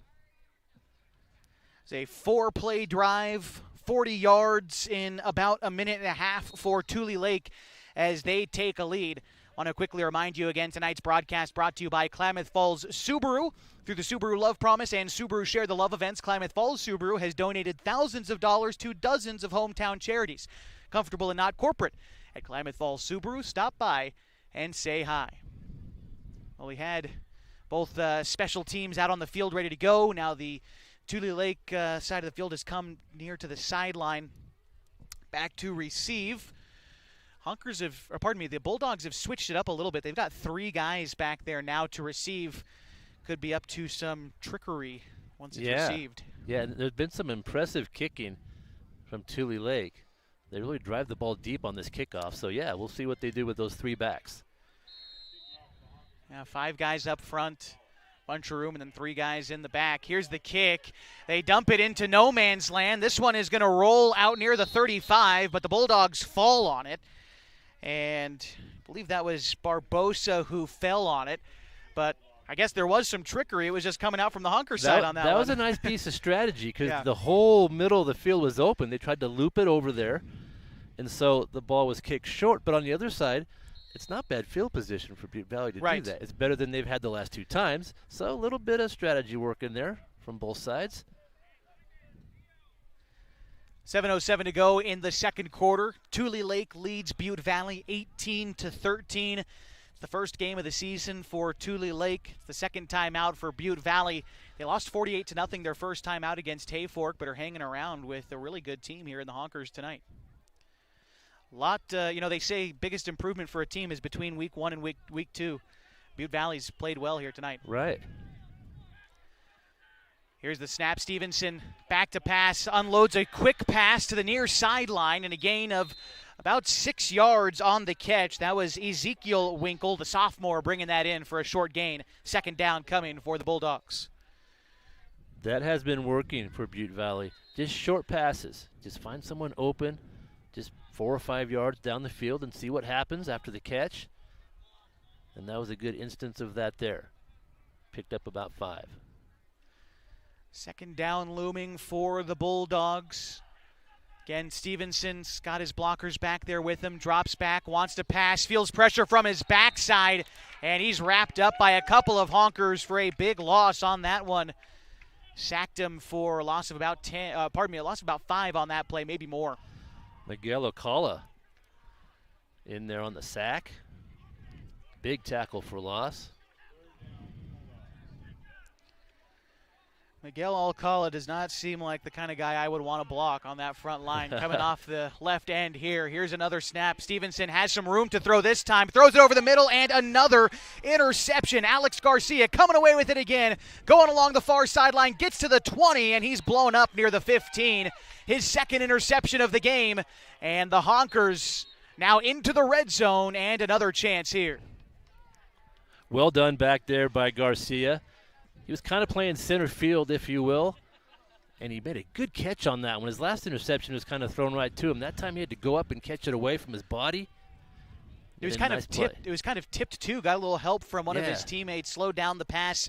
It fell nicely into his arms. Second interception for him so far on this game, and it looks like we had a couple of Bulldogs down after that play. Couldn't quite make out who it was. Certainly don't want to speculate, but they've got the golf cart coming out. So looks like someone is staying down on the ground over there. We're going to take a break, make sure that everyone is safe down there on the field as we step aside. This is the Geno's Cafe Game of the Week. 18-13 the score, and Tulelake leads Butte Valley. We'll be right back after this on News Talk 92.9 and 1150 KAGO and on mybasin.com.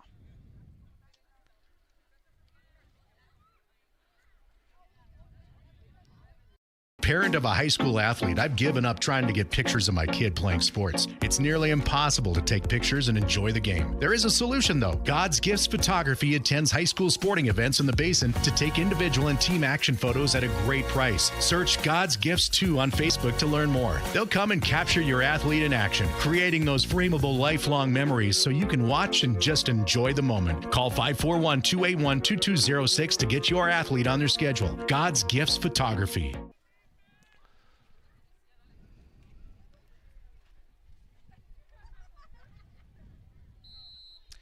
And we welcome you back to the Geno's Cafe Game of the Week on 92.9 and 1150 KAGO and on mybasin.com. Looks like we're about ready to go after we tended to some injured players. It'll be 1st and 10, Tulelake from about the 15, driving into Butte Valley territory after the interception. And the Honkers getting the Bulldogs to jump. Just about the entire front line for the Bulldogs encroaching there. And the Honkers getting an extra 5 yards for their trouble. A little tricky there on the count, held it a little extra, and it worked. They picked up 5 yards. So 1st and 5 for Tulelake, now at the 10. Garcia with Robinson to his right. It is a handoff to Robinson on the right side, lowers his shoulder, powers through, and another Honker touchdown makes it 24-13 with 5.5 to go in the second quarter, and another touchdown for Robinson, his second of the night. He has really good vision, I've noticed tonight. He does a nice job. He's quick through the gap, and he's able to move left or right whenever he needs to, finds a good lane, and he scored another touchdown. previously punching it in from 2 yards out, that one from about 10. Now the Honkers going to try to go for another 2-point conversion, and I believe they false started. I think a receiver on the near end got going before the ball was snapped, and that is the case. So the Honkers are coming back. Those conversions have been trouble tonight for those guys, but they'll figure it out. They've yet to make one, I believe. You're correct. Yeah. Let's see, though. They're going to go for it again from about 8 yards out, 7 yards out. Here's another handoff, this time going along to the outside. Alcala has a bit of space, dives for the pylon, and he is in. The 2-point conversion, this time successful for the Honkers as they lead 26-13 with 5:23 to go in the first half. That time successful, and now doubling up Butte Valley, 26 unanswered points for the Honkers. There they got one. Now they got it figured out. Good extra point conversion, and they're starting to dominate this game a little bit. The quarterback for Butte Valley, Hunter Stevenson, had a great first quarter, and I think they made a nice adjustment. They've done a good job of maintaining the edges on defense and keeping him in that pocket. He was causing a lot of trouble early on. He was able to scramble and evade tacklers.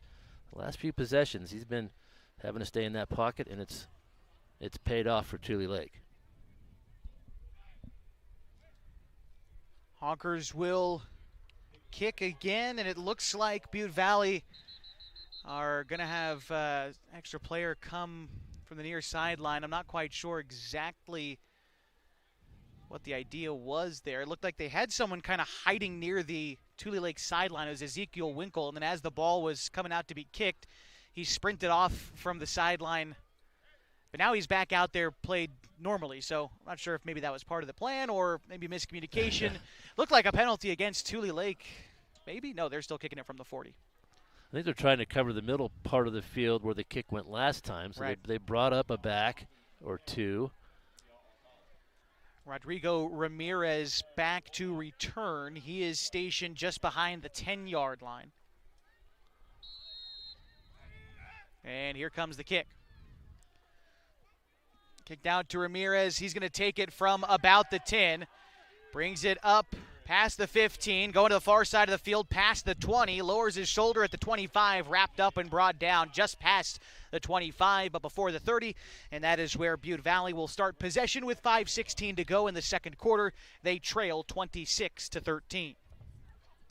Jason Orr with a strong tackle for Tulelake. And now Butte Valley trying to get something going here. They had a really successful first quarter. They just have not been able to move the football since. We'll see if they can draw up a play. Looks like they're marking it right at the 30, a little bit more yardage than I had thought. But, yeah, good, decent starting field position for Butte Valley. Their best starting field position was from the 35-yard line. They've had that a couple of times today. In fact, that's where they started when they scored their lone offensive touchdown of the game. Their other score came on a pick six earlier in the first quarter. Here's the snap. Hinkle in at quarterback, and he is wrapped up way in the backfield. Brought down by about 3 Honkers for the sack. It'll be 2nd and 20 coming up for the Bulldogs. Yeah, Stevenson was one of those players down before our last break. There were a couple of players down for the Bulldogs, and he's on the sidelines. He is moving under his own power, but he is not back in at quarterback here.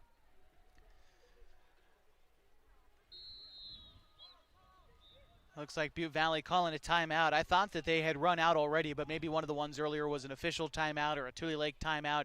Didn't get full designation, but it was one of the players on the field who called for the timeout.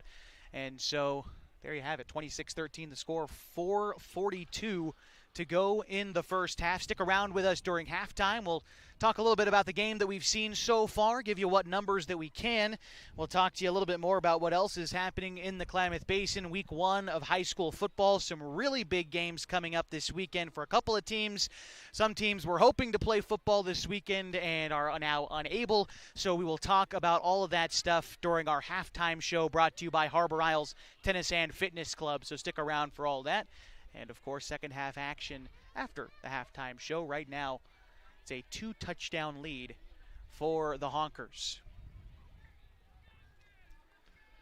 Butte Valley now having to play with the second quarterback. Winkle's a good athlete. We've seen him. Yeah. I'm sure he's capable, but it's tough to make changes mid-game. Things haven't been going their way, and they've got a second and maybe 20, 21 coming up here. So they've got some issues here with their possession on this drive. Yard to gain is about the 41. They take this one from the 20. Second down for the Bulldogs. It's a pitch coming to the near side. Rodriguez has a little bit of room, cuts upfield for a gain of a couple, but it'll be 3rd and about 17 coming up for Butte Valley. Robeson pushes them out of bounds. Short gain, bringing up 3rd down.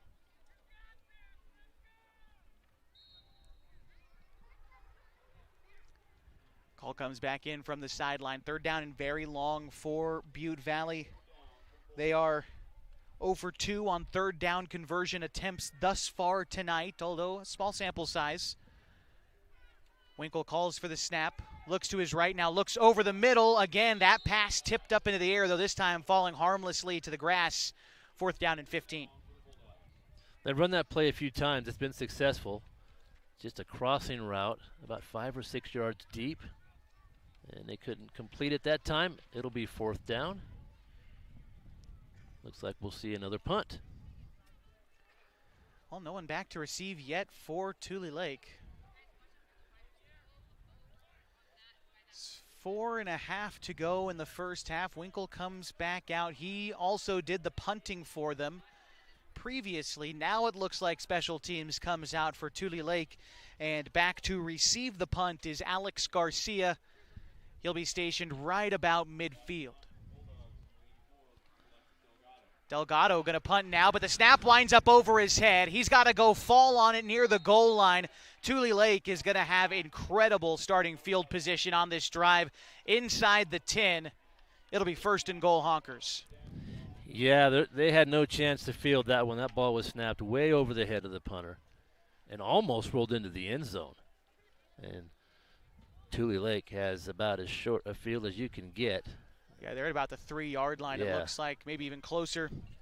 Hard to tell, and there's no hash marks on the field, but definitely inside the 5. A good break for the Honkers. They've cut down on their mistakes, and they've forced a lot here in the second quarter.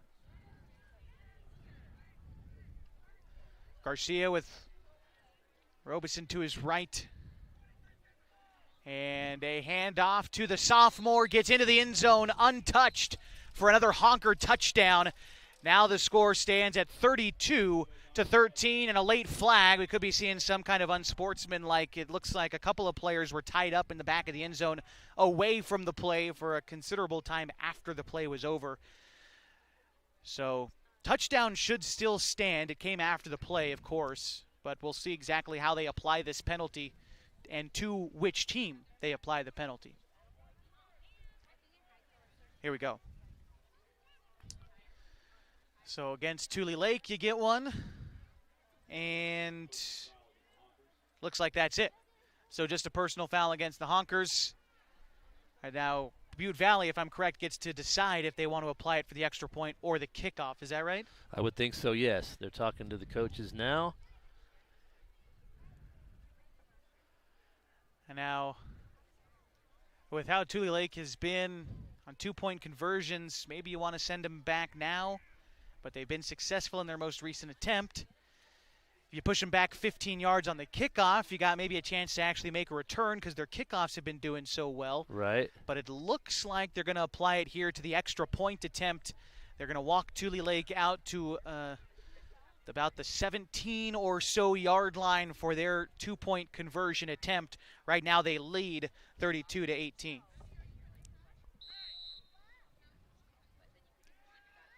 So here we go. Robeson this time to the left of the quarterback, Garcia. They've got Orr lined up to the left side as well. Another low snap. They're going for a quick pass to Orr. He sheds one defender before being wrapped up. It was a short gain on the play, but it being a 2-point conversion, it's no good. However, there is a flag on the field once more. Coming from the back judge. Let's see what we got. These conversions have been nothing but easy tonight. It's been, yeah. There's always a little complicated situations here.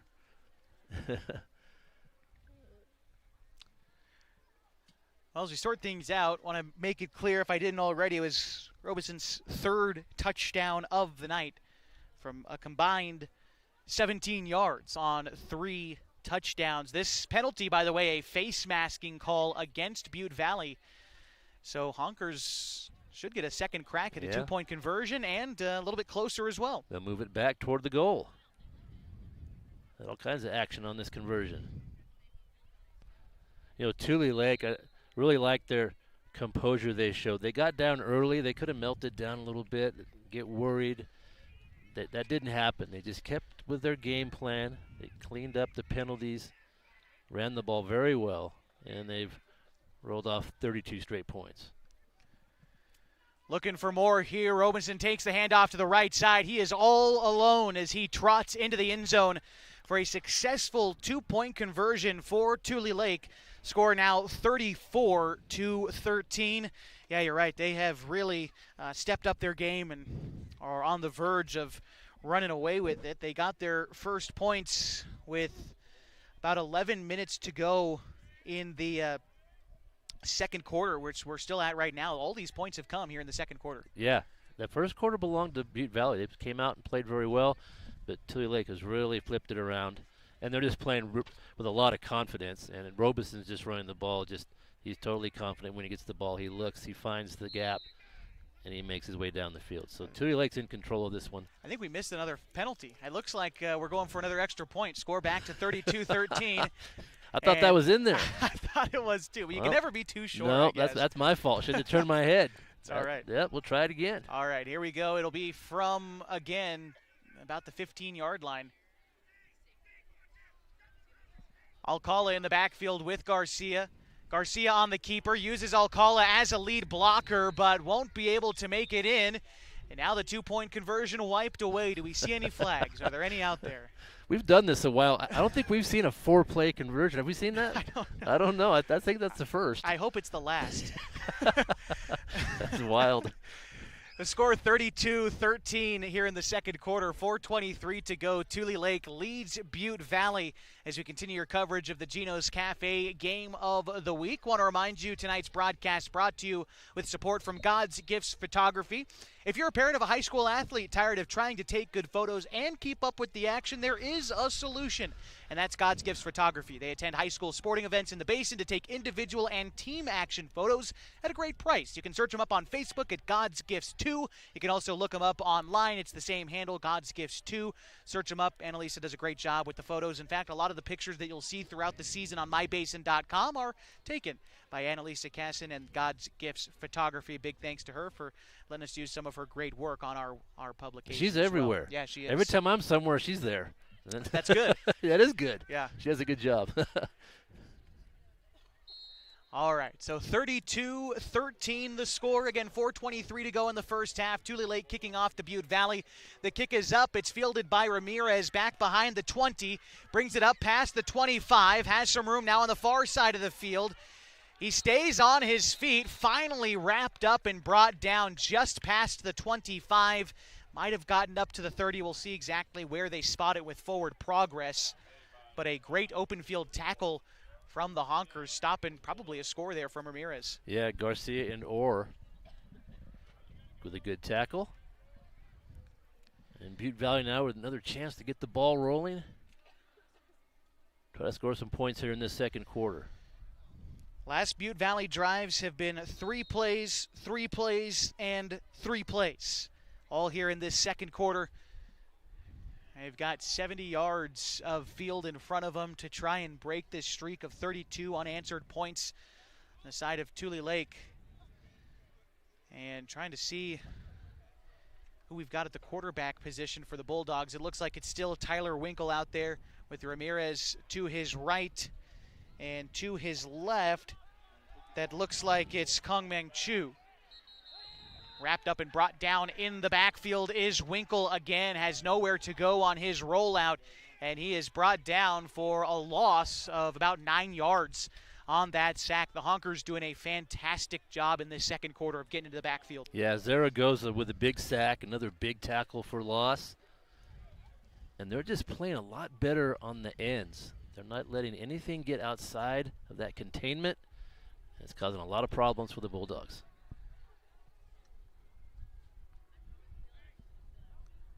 .330 and counting to go in the first half.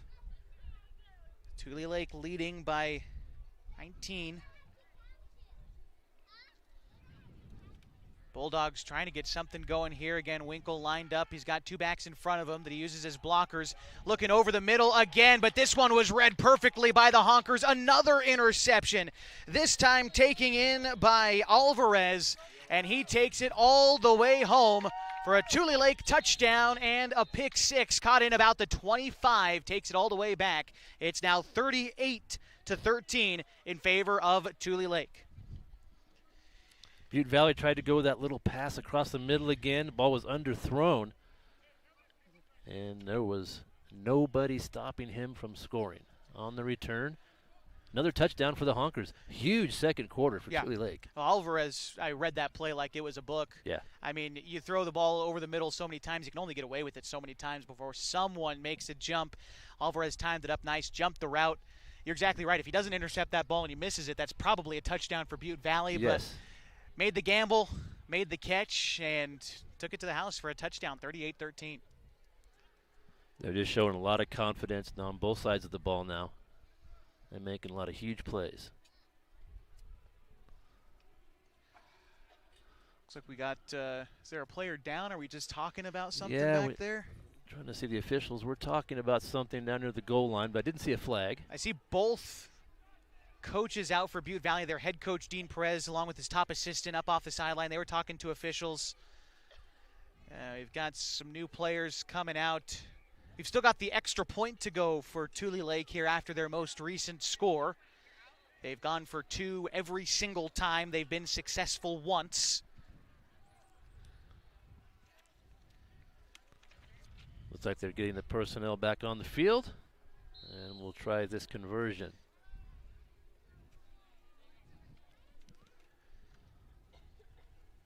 All right, Tulelake on the football. First time that we've seen Xander Garcia today. The freshman lined up as the running back behind Ricky Garcia. Honkers lining up for the two-point conversion, and it looks like we are ready to go.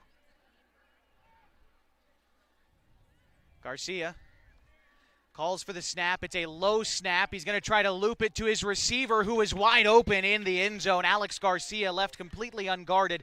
They're going to say that it's an incomplete pass, though. I think he just picked it up off the grass. The quarterback left it a little short, so no two-point conversion successful. Alex Garcia is going to make his case to the official, but he was open out there, but the ball was thrown right at the shoe tops, and I do think the football just grazed the grass. Incomplete. So it'll stay a 25-point lead. You know, all things considered, if that wasn't the two-point conversion play, that was actually a pretty smart play by the quarterback, Garcia. That was a design run, I think, but it was a low snap, missed the handoff, and he just looked to get rid of it as quick as he could. Right. Didn't hold on to the football, didn't try to do too much. It wound up being incomplete, so you don't get the two-point conversion, but you make that play out near the 40 or the 50. That's a pretty smart play because you don't get sacked. Absolutely. He made a good decision there. He's been calm in that situation. There have been quite a few snaps that haven't been where they should have been, and he's done a nice job with the football.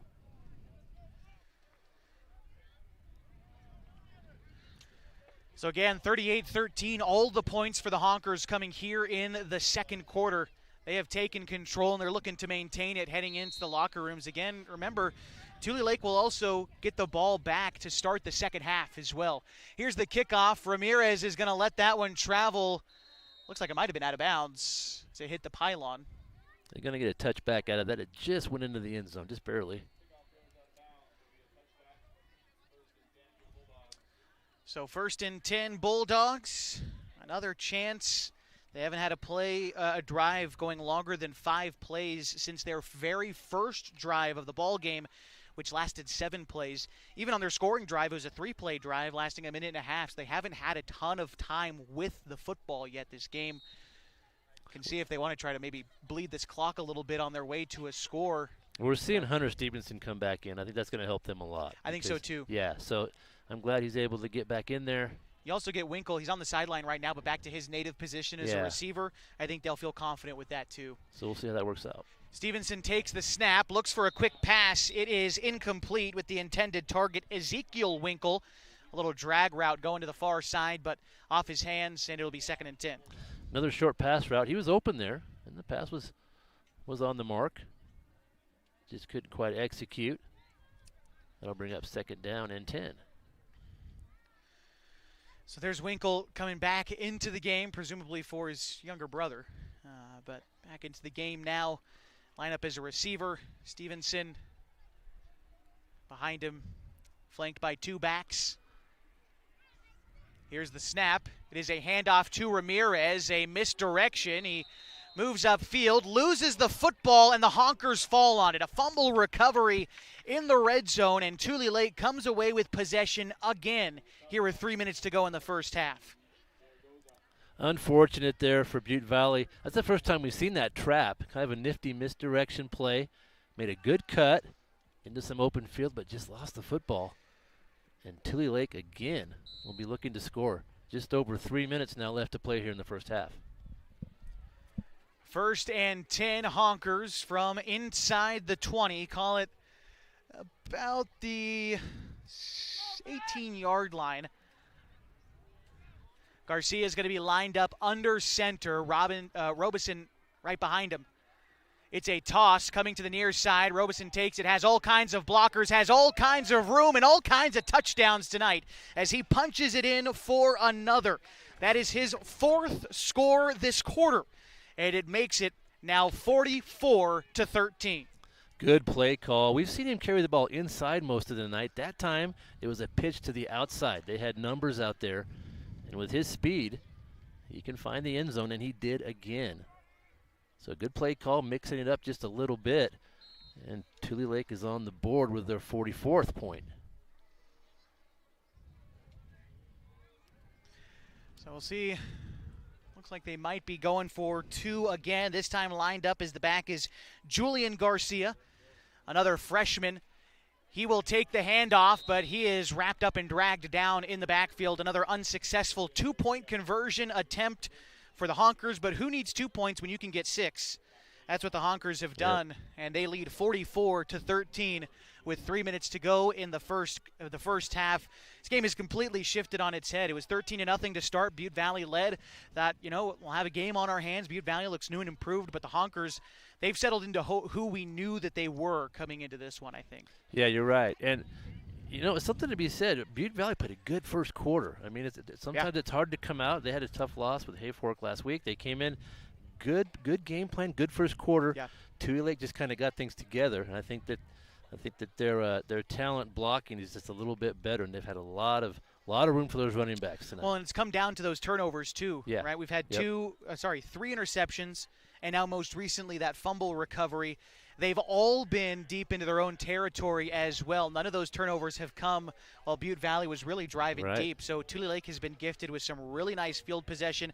I mean, just look at their last drives, starting at the 17, the 5, the 15, and the 2. Yeah. You don't get much better starting field position than that for Tulelake. They've taken advantage of all the breaks and done a really nice job here in the second quarter. Kickoff is going to wind up out of bounds on the far sideline. So Butte Valley will start with decent field position. 2:55 to go in the first half. A 44-13 ball game. You just want to execute some plays now if you're Butte Valley. You just want to try to get just one thing at a time. You want to go forward. You don't want any tackles for loss or penalties.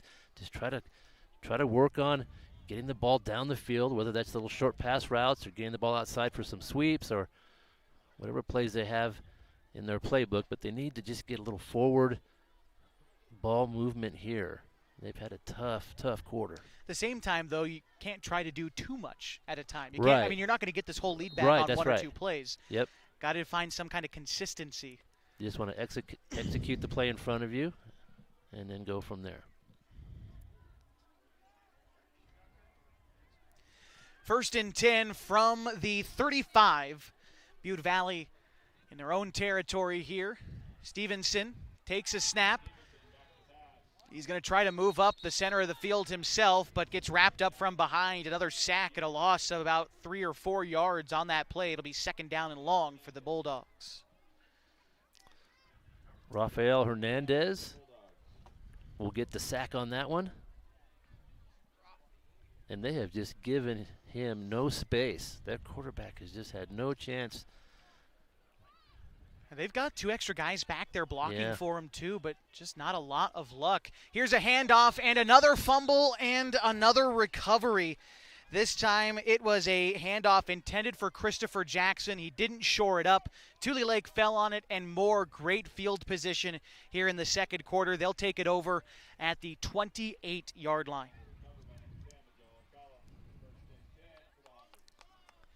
Just over 2 minutes left here to play in the first half. And Tulelake will try again to add to their lead. It's a big lead. I don't know if I've seen this many points scored in a quarter. It's 44 points in a quarter. I saw these guys score 41 in a quarter in this game last year. I mean, they can get to 50 here if they finish this drive. Garcia looks to be lining up under center. First and 10, again from the 28-yard line. Driving into Butte Valley territory. Here is a toss going along to the outside, out to Garcia. He makes it back to the line of scrimmage, maybe a gain of 1 or 2 yards on that carry. It'll be second down for the Honkers. Yeah, they went with the pitch that time again, and Winkle was right there. Good pursuit. Picked up just not even a yard.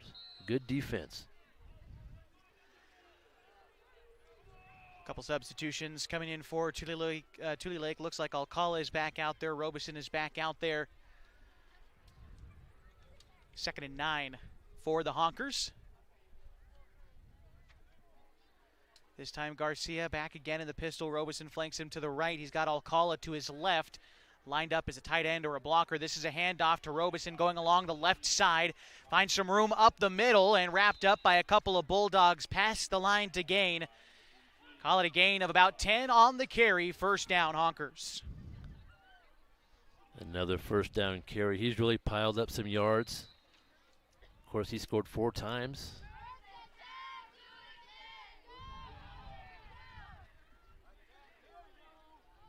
Inside the 20, about the 15-yard line. Clock continues to run. 1:30 to go in the first half. Garcia, this time a keeper on the option. Finds some room on the left side, gets wrapped up and brought down from behind. Looks like he is just short of the first down, a gain of about 8 on that carry for the quarterback. And that's something we haven't seen either. That was nifty. He kind of put the ball into the gut there, Robeson, and pulled it back. Everybody thought he was going to get the ball, but quarterback keeper to the near side, and a nice gain. Robeson back out off the field. Looks like they're bringing back in Perez for this play. The sophomore lined up to the left side of the quarterback, Garcia. Snap and the handoff cleanly to Perez. Dances through the line of scrimmage, past the first down marker, but short of the end zone. Call it a gain of about 5 on that carry. It'll be first and goal, Honkers. He saw a touchdown. That hole closed up quickly. He almost got it. A couple yards short. Perez will get a second chance here. A low snap. He takes the handoff, tries to find some room on the right side. I think he slid a little bit on the grass and put his own knee down without any contact. But, of course, in high school, when your knee goes down, you are down. They'll have to hustle. There's only 13 seconds. Clock is running here in the half. Tulelake does have a timeout if they want to try to shore it up, but they've got now 7 seconds, 6 seconds. Everyone's lined up, ready to go. 5, 4. Here's a keeper for the quarterback after the snap, and Ricky Garcia trots into the end zone as time expires in the first half. It is 50-13, still with an extra point looming.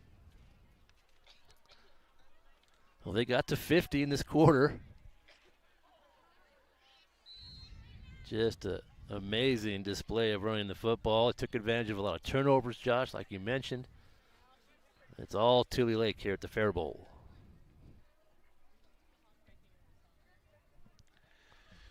So rush from about 8 yards out. Here they go for a 2-point conversion. This is a handoff into Wyatt Taylor. The sophomore punches it in for a 2-point conversion. It is 52-13 as we head to the locker rooms at the Fair Bowl. Stick around. We'll break down the first half and some of the numbers we got. We'll take a look at the rest of the Klamath Basin and what they've got going on underneath the Friday night lights tomorrow. We'll also get ready for the third quarter. That's all coming up as we get ready for the Harbor Isles Tennis and Fitness Club halftime show at the Geno's Cafe Game of the Week on News Talk 92.9 and 1150 KAGO and on mybasin.com. Again, at halftime, it's 52-13. Tulelake leads Butte Valley. Introducing Smith Bates Marcom Solutions, your trusted partner in marketing and communication. We specialize in crafting compelling campaigns, eye-catching graphics, and impactful branding materials. Smith Bates is like working with dependable friends. They always help us build our professional image. Through the innovative strategies that the team at Smith Bates suggested, we've been able to give the brand at Calor the boost that it desperately needed. Unlock your potential with Smith Bates Marcom Solutions. Hey, I'm Jason with Elevate Physical Therapy, Fitness, and Performance. Thanks for joining us. Elevate started in 2020 as a dream. I wanted to open up a clinic of my own, really had a heart and a passion to treat athletes of all ages, and got the opportunity to do it. And wow, this is what's happened. One of the best parts of this job is that we get to work with all the student athletes on field, at their contests, at their games, all around the county. Specifically when you're working with dancers, right? We've got like particular ways of movement that we don't want to necessarily correct, because dancers have a very specific way of moving that's important for their athletic performance. At Elevate, we're here to get you moving and keep you moving, no matter if you're 8 or you're 80. Feel free to give us a call at 541-887-2030. What are your goals? To get stronger, move better, feel healthier? Whatever you are aiming for, Harbor Isles is here to help you. They have brand new cardio and strength equipment. Harbor Isles offers indoor tennis courts, 4 indoor pickleball courts, energizing group classes, expert personal trainers, and a friendly, knowledgeable staff ready to guide you every step of the way. No matter what your goals are, Harbor Isles has everything you need to reach those goals. Stop by and see the difference for yourself. Harbor Isles, lose those reins and get your gains. Welcome back to the Geno's Cafe Game of the Week on News Talk 92.9 and 1150 KAGO and on mybasin.com. At halftime of the 2025 Fair Bowl, Tulelake is out in front. They lead Butte Valley 52-13. This was a very different game 12 minutes ago at game time. It's hard to really put into words how much of a different game this was at the start of the second quarter versus where we are now at halftime.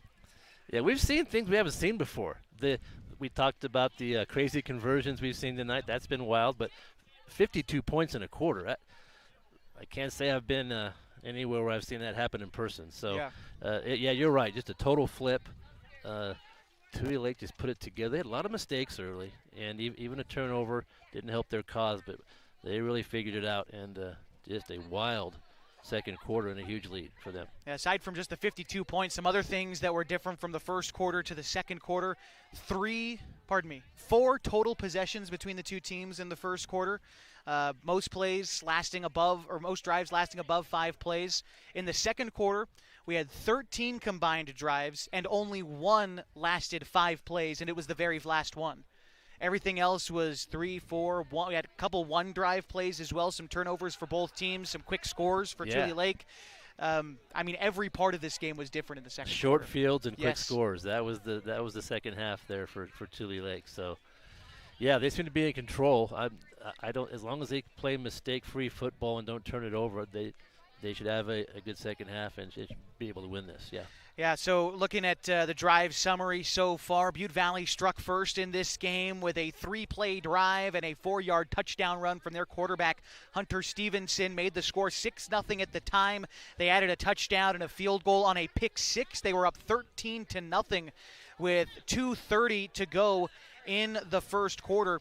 Tulelake came back out. They scored with 11 minutes to go in the second quarter. They scored their first touchdown on a rush from their quarterback, Garcia, and since then it's been all Honkers. They scored again with 10.5 minutes to go in the second quarter, a 2-yard touchdown rush for Robeson, one of his 4 in that quarter.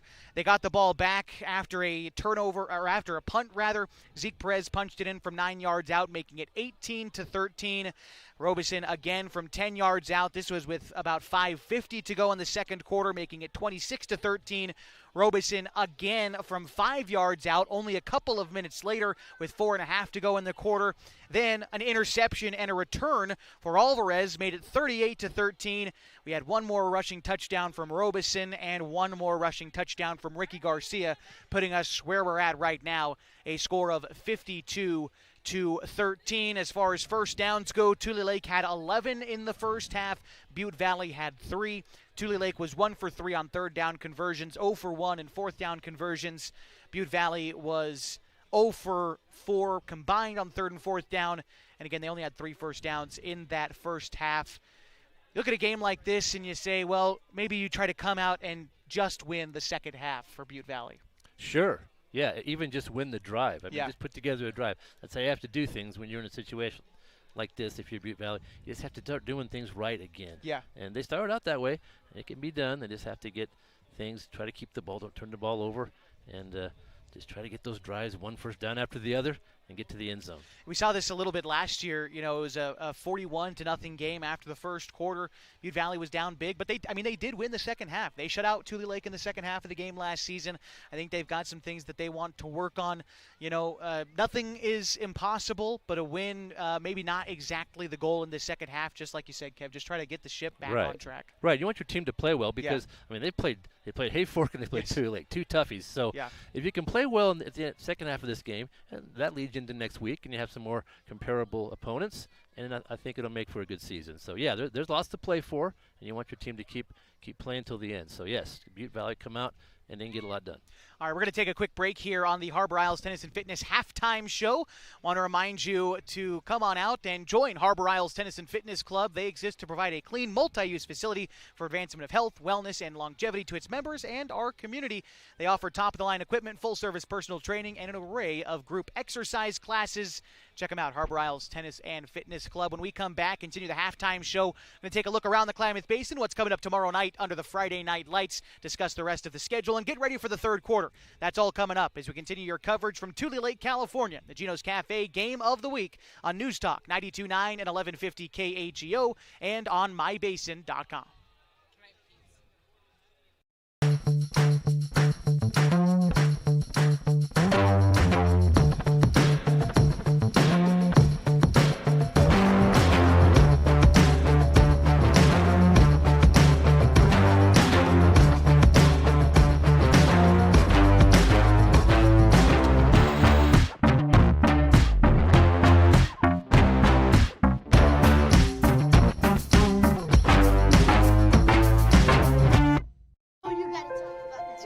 The innocence of youth.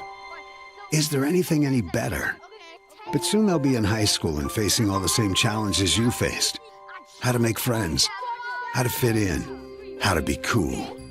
We want our children to have everything they'll need to live fulfilling and productive lives. Make sure the kids in your family are among the more than 120,000 participants here in Oregon who take part in high school sports or activities. Pacific Power works day in and day out to power our communities because we know our neighbors rely on us. We're trimming and clearing branches around poles and lines, protecting our system, and giving you real-time updates when storms roll in.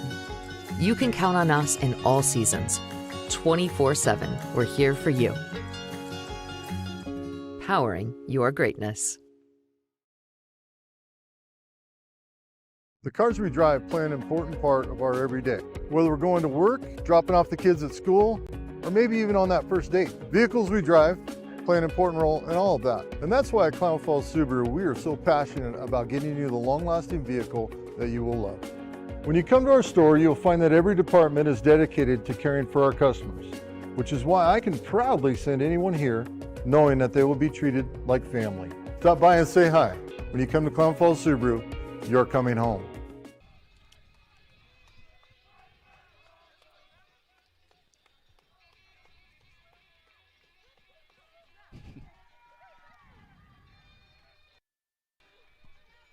Honkers are back out after a halftime break, and they lead 52-13 against the Butte Valley Bulldogs in our Gino's Cafe game of the week. The first action of week one here in Northern California and, of course, in Oregon as well, place we typically call home. A couple of games coming up in the Klamath Basin. Tomorrow, of course, we were supposed to have Henley taking on Lakeview tomorrow. Hornets were going to make the trip over to Lake County, but the Honkers of Lakeview unable to field a team, so that game wound up being canceled. The Hornets are now down to 7 games on their schedule officially. They got to look to pick up a couple opponents down the line, but no game tomorrow for Henley. That being said, though, there is still plenty of action to come out in town, too. Mazama taking on Klamath Union in the Canal Bowl tomorrow night. That'll be at Mazama High School. Lost River is playing a neutral site game against Colton. They're playing at Lowell High School. Bonanza is at home. They're taking on Glide. Chiloquin is playing Sandium, a team they should have a pretty good chance against on Friday. And then Saturday, what could very well be the main event of the weekend. Even with the Canal Bowl going on, Cross Point Christian playing Adrian on Saturday. That's a couple of the very best 1A 8-man schools in the state of Oregon. Those two teams are going to go at each other. It's going to be fun on Saturday for them. Yeah, that's a nice way to start the game. And, of course, we have Henley and Marist next weekend also. Of course, yeah. You know, you get one against 2 or 1 against 3. You get those. It's just a great way for teams to measure, where they're at early in the season. I like when teams outside of their league schedule will play a tough game. So I really look forward to watching those games. And Cross Point plays these Tulelake Honkers in a couple of weeks, which will also be a good matchup. That'll be a really good matchup, yeah. I think. A couple of really good 8-man teams. And should be a really good game. That's in a couple weeks as well. I think the 19th is when that one is scheduled for September. So a lot of good games coming down the line. But, of course, we've got second half action here at the Fair Bowl. 52-13, Tulelake leads. We're going to step aside, and when we come back, it is time for third quarter action here from Tulelake, California, the Gino's Cafe game of the week. The best words you can hear tonight? Order ready for Susan.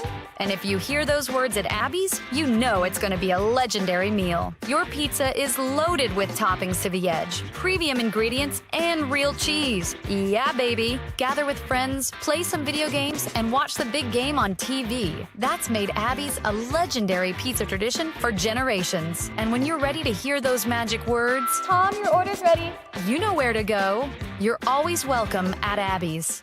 As a parent of a high school athlete, I've given up trying to get pictures of my kid playing sports. It's nearly impossible to take pictures and enjoy the game. There is a solution, though. God's Gifts Photography attends high school sporting events in the Basin to take individual and team action photos at a great price. Search God's Gifts 2 on Facebook to learn more. They'll come and capture your athlete in action, creating those frameable lifelong memories so you can watch and just enjoy the moment. Call 541-281-2206 to get your athlete on their schedule. God's Gifts Photography.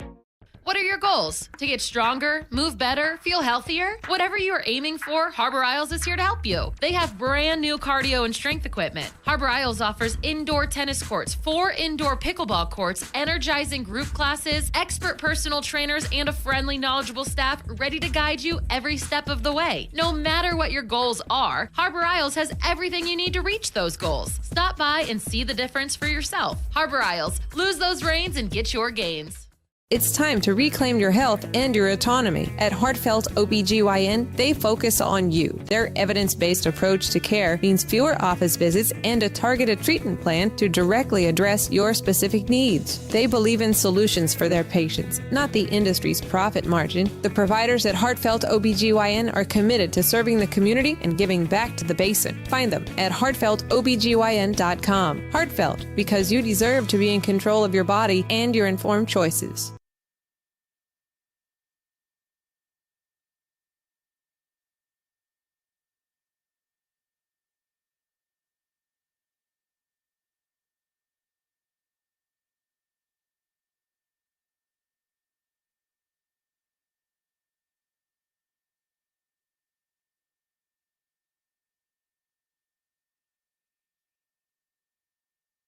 And we welcome you back to the Geno's Cafe Game of the Week on News Talk 92.9 and 1150 KAGO. A check of the Elevate Physical Therapy and Performance Scoreboard, 52-13 the score. Elevate uses a modern and research-backed approach to physical therapy to ensure you see both a reduction in pain and enhanced mobility, getting you back to peak levels of optimal health and wellness. They've been treating athletes of all ages since 2020.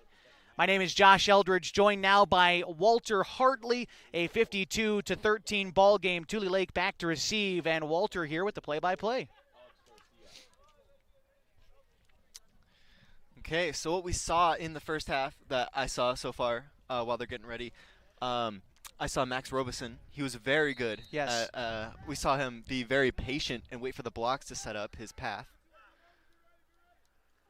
Well, he had the ball fall off the tee here as we get ready for kickoff. But you're exactly right. He ran like a madman, 4 touchdowns in the first half. He did very well in that second quarter, which was pretty much all Tulelake. Yeah, it's something that we see out of Alvin Kamara, the skills that he showed, waiting for the block. The whole ball is kicked off, fielded around the 20. That's up to the 30. The ball is still alive. He cuts back again, up the sideline, the left sideline. He's got room. He keeps going. He's off to the races. There's no one to stop him. And that looks like a touchdown. Tulelake. That's Alex Garcia with the return. Cut down the middle of the field, back across to both sidelines. What a run, but there is a flag down over here near about the 40, well before the touchdown was made. This one could be coming back, but yeah, that was Alex Garcia on that return. We'll see if it's wiped out. At this point, though, score remains 52-13.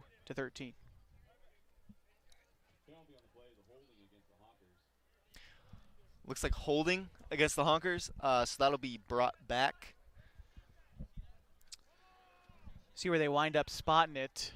It was flag stationed at about the 42, and it'll be a spot foul, of course. They're going to go back 10 yards from wherever the penalty was incurred. They've pretty much just walked it back to the 30 each time. We'll see. Oh, no, they're going to place it right about the 40, so there you go. Tulelake at the 40 to start their drive.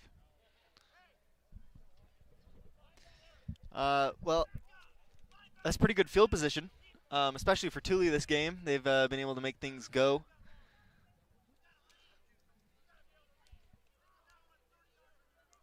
Ball snapped, handed off to Robeson. He's got a lane. He goes up, cuts back to the right side of the field. He keeps going, and he's down at the 42.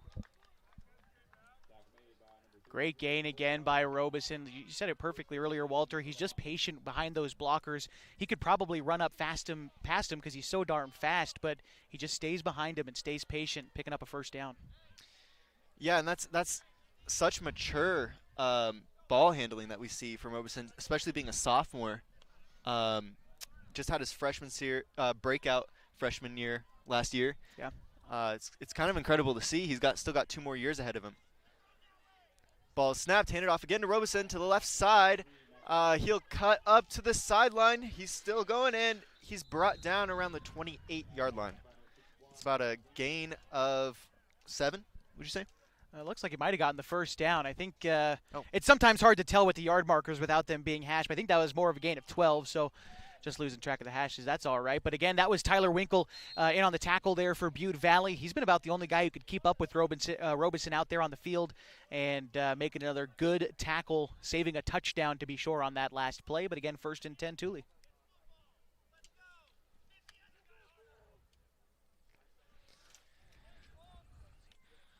Michael Alcala in the backfield. And he's caught in the backfield. That's going to be a loss of 3, would you say? Yeah, loss of a few for sure. That was Kong Meng Chu, the sophomore for Butte Valley, blowing through the line of scrimmage and getting into the backfield, wrapping up Alcala for, well, thought he might have got him in the backfield, but it looks like no loss and no gain on the play. Should be 2nd and 10.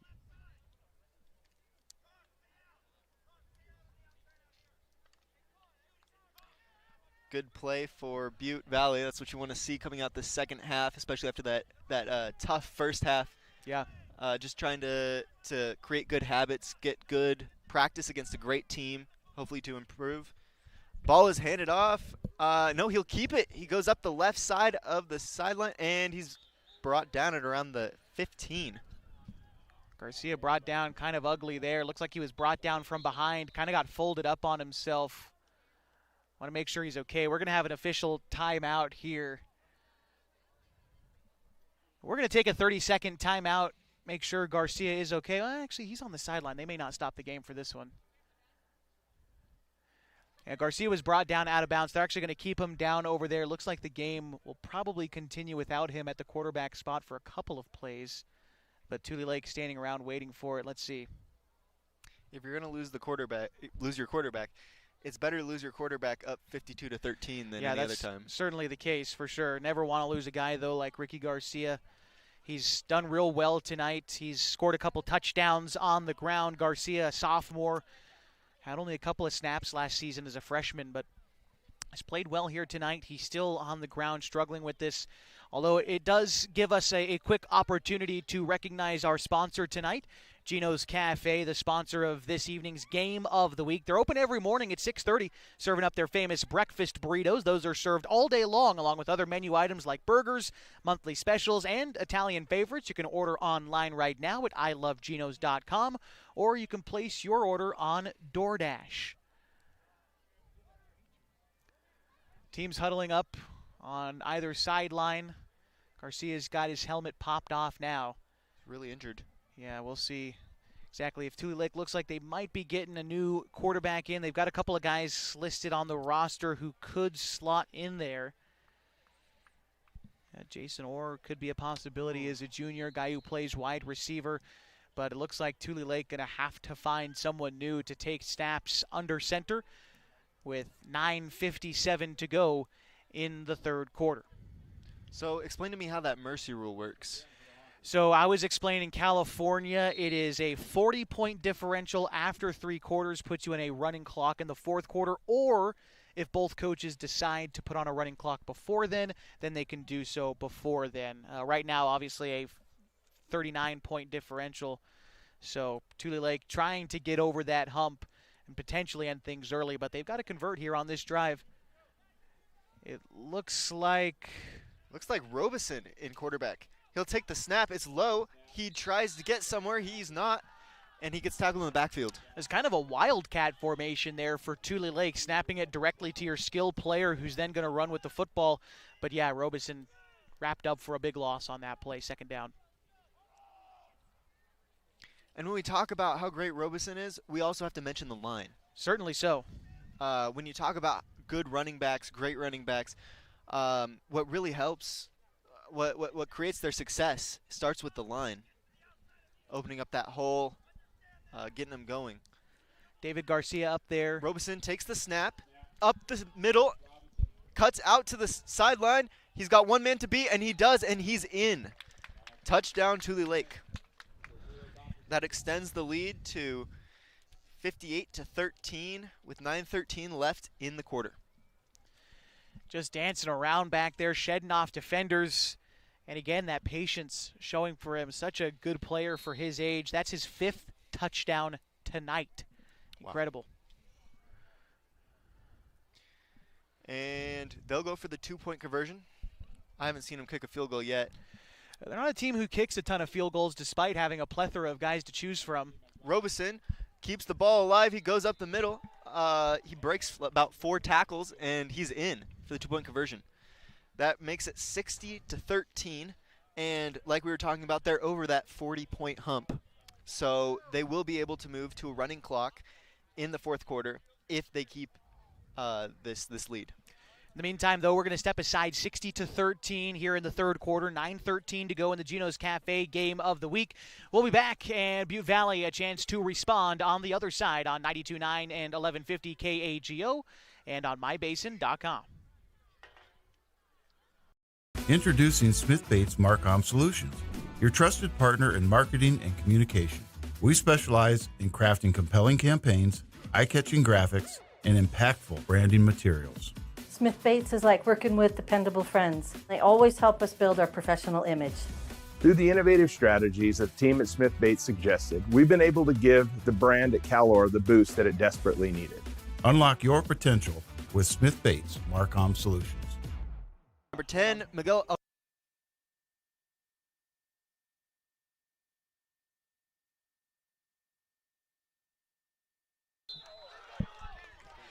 And you missed the kickoff, folks, but what we saw happen there was Miguel Alcala, number 10, kickoff, and we saw the Butte Valley return it up the sideline and was tackled out of bounds at around the 40. I believe that was Barbarossa on the return there for Butte Valley. A pretty nice return, all things considered. They've had a little bit of trouble getting the ball out of their own territory on those kickoff returns, but a nice job there to try to set themselves up. It'll be 1st and 10 from about the 43.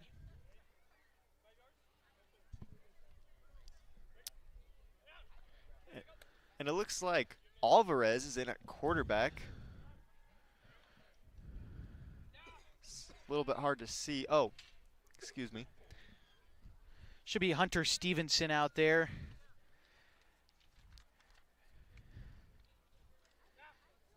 Yeah. In shotgun. Butte Valley snaps it. It's in the dirt. And that's fumbled. He had to fall on it there. That's going to be a loss of about 2 to 3 yards for Butte Valley. It's just a tough snap. And Stevenson really had no choice except to fall on it. A smart choice, to be sure. Again, something I was talking with Kevin about for Butte Valley. Can't try to do too much, even though you're down considerably. Just trying to win this half is important. So keeping Snap possession. is high. He'll take 1 or 2 steps before he's brought down by number 44, Zaragoza. Good tackle from behind for Zaragoza. The second and now here in the third quarter as well, Tulelake's front defensive linemen have done a really great job at getting through into the backfield. And while the ball carrier may have been hit in the backfield, he was able to bring it forward for a couple yards. Now it's 3rd and long. So you got snap 1 low, snap high, snap 2 high, excuse me. Well, we're looking for baby or medium. And that snap is good enough to catch. And number 11 will take it to the left side of the field, tries to cut it up. He'll gain at about 5 yards with about 7 to go. Yeah, not a bad idea. Tried to go for a handoff. Maybe thought he saw something downfield, but instead just tucked it and ran. Like you said, a gain of about 7, but still well short of the sticks. It'll be 4th and about 7 coming up for Butte Valley. They are 0 for on 4th down tonight, 0 for 2, and now 0 for 4 on 4th down conversions.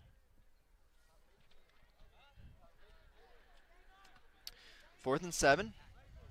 In shotgun. Ball is snapped. Stevenson unloads. It's deep. It's caught. And he's tackled out of bounds by Tulelake at around the 25-yard line. About a 30-yard completion that time to Ezekiel Winkle. Ball was a little bit underthrown, but Winkle did a good job of getting his head around, getting to the football, and a big-time completion. Now the Bulldogs deep into Honker territory at about the 25-yard line.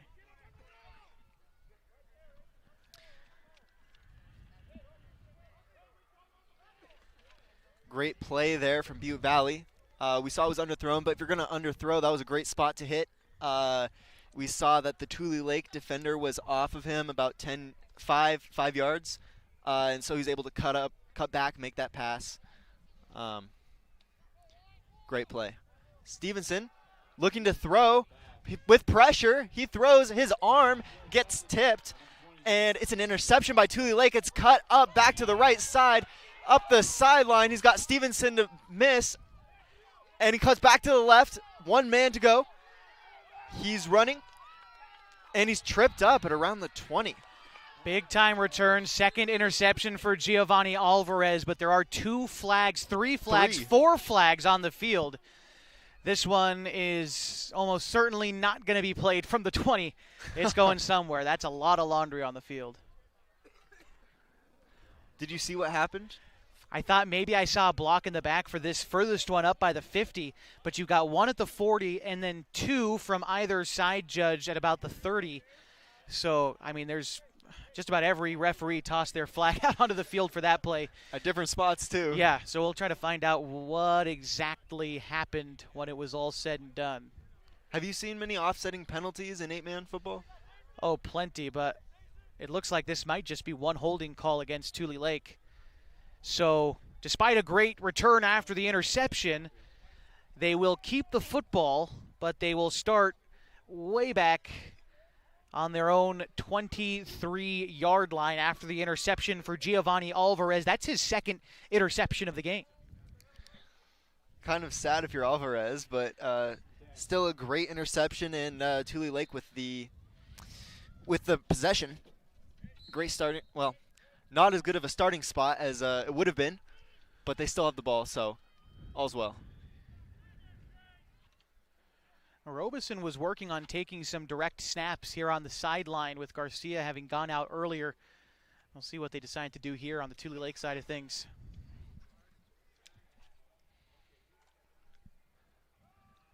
Is that Jason Orr takes the snap, and he'll take it up the middle with a gain of about 5. Big hole open for him there. Yeah, Jason Orr, typically a wide receiver, coming in to play a little quarterback, working the read option on that one, decides to keep it for himself and take it upfield for a good gain. I'll be curious to see if we see him throw too much or if we continue to run the option with him and Robinson. And we see Garcia is completely taking off his uniform. I don't think he's going to come back in this game. Yeah.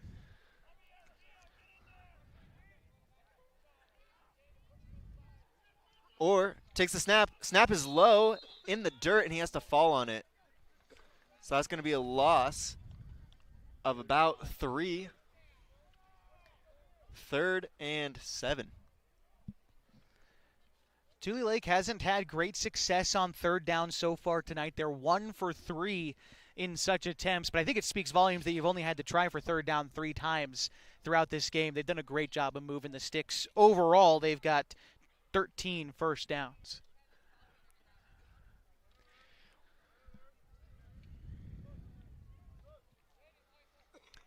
Tulelake lines up under center.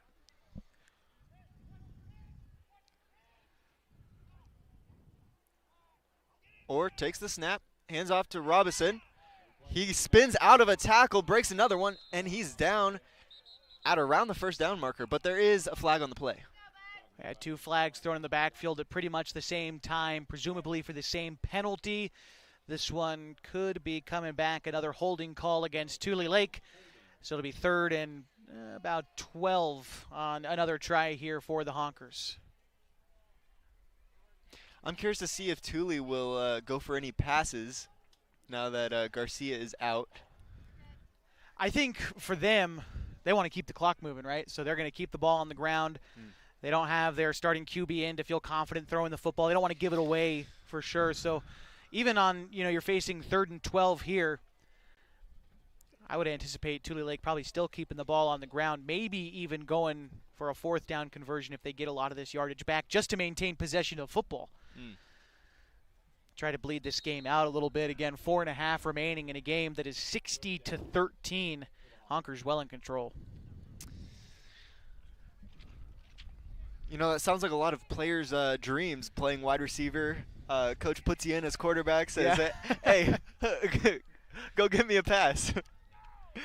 Lined up under center. Yep. And false start? No. Offsides. Yeah. Well, offsides on Butte Valley. Honkers getting some of that yardage back from their previous penalty. A little bit of wind picking up here tonight, Walter, dropping down to 76 degrees here in Northern California. It's feels nice good. You can see the fair over there, too. It looks pretty neat. Yeah. Feels like a backdrop in a video game. Oh, yeah. Or takes the snap, hands off to Robeson, and he's taken down. Excuse me, that's not Robeson. Zeke Perez on the carry for that one. Perez. Modest gain on the play. Tried to keep those legs moving. Yeah, I like Tulelake's strategy here with filtering in these guys in the running back. They don't have, an elder classman that's at the running back position. So you got Robinson, the sophomore, to take a lot of your snaps. But then you filter in your other sophomore and freshman guys. They get considerable carries and great experience. Coach Andrade has done a great job with this Tulelake program now in his 4th year as head coach. Well, when you have 10 seniors graduate the last year and you still come out and put up 60 on your first opponent, that speaks volumes to the coaching. Certainly so. Snap is in the dirt. Punt is up and away, low and away. It's bounced and fumbled by Butte Valley, and he recovers. Lucky break there for the Bulldogs. That was, I believe, that was Barbosa out there falling on that one, trying to field it. Never quite know which way a football is going to bounce. So that can be challenging sometimes, but for the sake of the Bulldogs, they maintained possession. They'll take it over 1st and 10 on the Tulelake 45-yard line. And there's 3:10 to go in the third quarter. It was kind of a crazy play. He was on his stomach. There was a guy on top of him already. He just reaches out with an arm and just hooks it back in. A great break for Butte Valley there. So you got another whistle out there. Far side official coming in. No flags down per se, but they're pointing at the Tulelake sideline.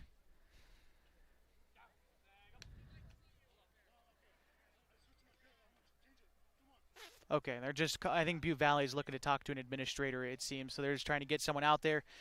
Gives us a quick opportunity to remind you tonight's broadcast brought to you in part by Elevate Physical Therapy, Fitness, and Performance, as well as the Pacific Power Foundation. Stick around during our post-game show, and we will pick a Pacific Power play of the game. Walter, any candidates for you so far on the play of the game? Oh man, you saw that 85-yard pick six by who was that by? I believe that was on the side of Tulelake. Yeah. Pardon me, of Butte Valley. They scored their second touchdown of the game on a big pick six.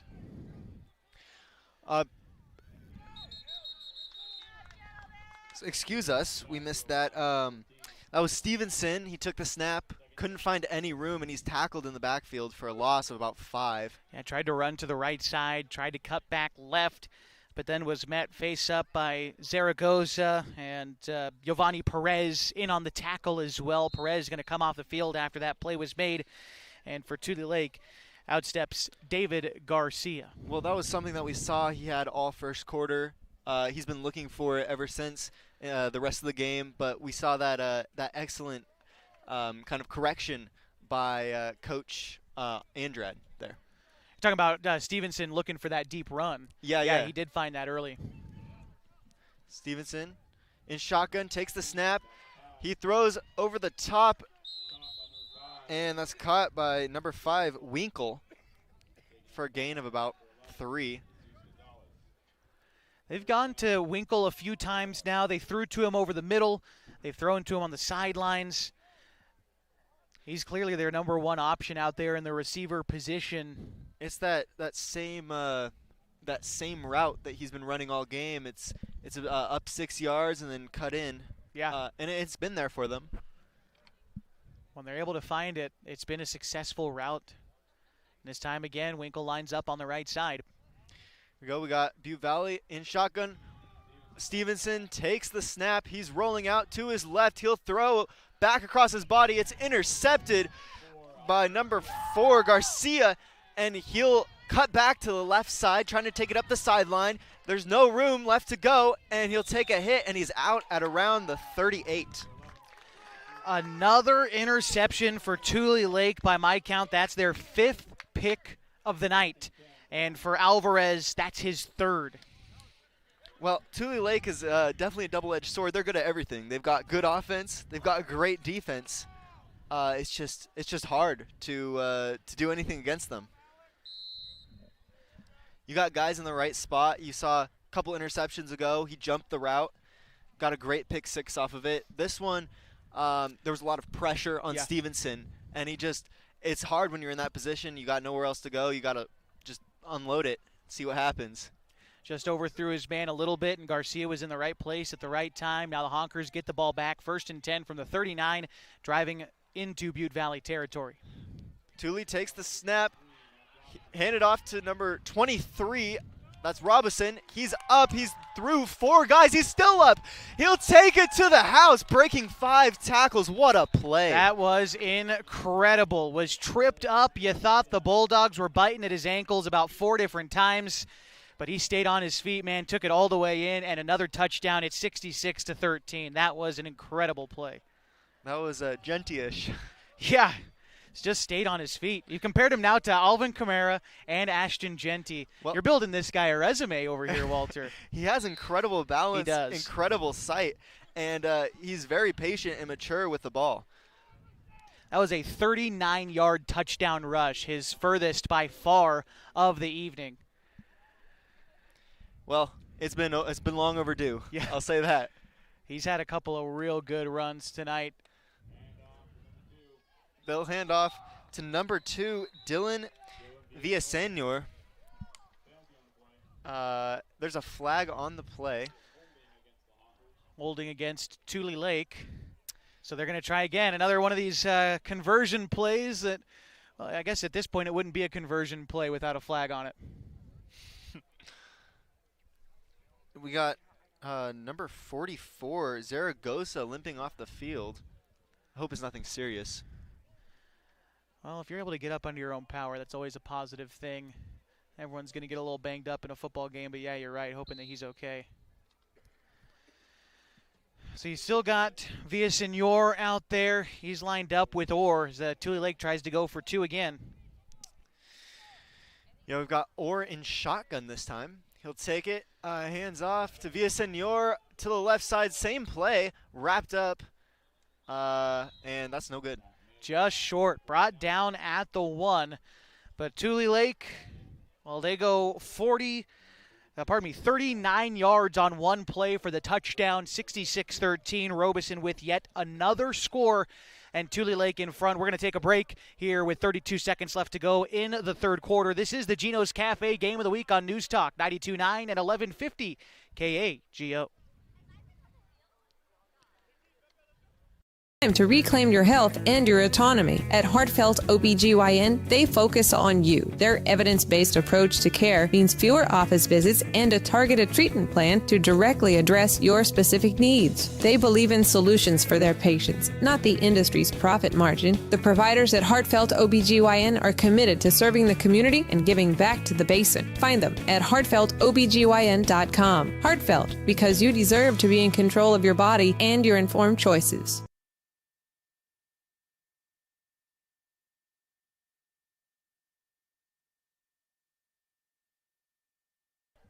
Alcala kicks off for the Honkers. That's fielded by number 5, Ezekiel Winkle. He'll drag a couple men, and he's brought down at around the 28. There's a flag on the play. We'll see what it is. Getting close to the end of the third quarter here. 66-13 our score. Tulelake leading Butte Valley. And like you said, Walter, a flag right around the 30. That was about the side of the tackle. Official picks it up, puts it back in his pocket. I didn't see him make an official designation. It looks like the penalty. Here we go. Holding and a foul, personal foul against Tulelake. It looks like just a personal foul, so 15-yard penalty. Put him around the 45-yard line, maybe a little bit less. Looks like the 43.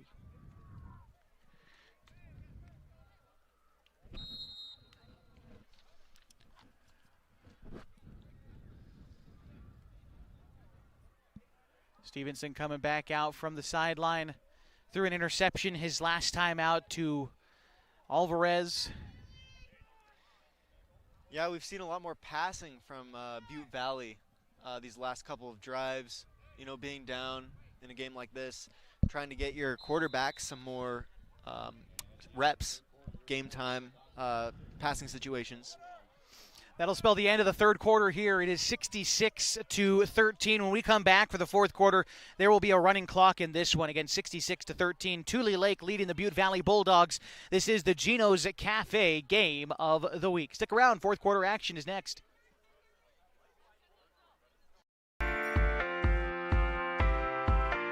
At Geno's on East Main Street, we're always ready for sports season. And now is a perfect time to connect with us. We're open every morning at 6:30, serving simply good food for your breakfast, lunch, and dinner. We offer breakfast burritos and burgers all day, Italian family recipes, monthly specials, amazing desserts, and of course, your choice of cold or hot beverages. Call 884-6474 right now to place a food order for pickup or use DoorDash delivery. Or best of all, come dine in with us. Gino's on East Main, simply good food. Check out our full menu and all our activities at ilovegenos.com. Gino's on East Main, simply good food.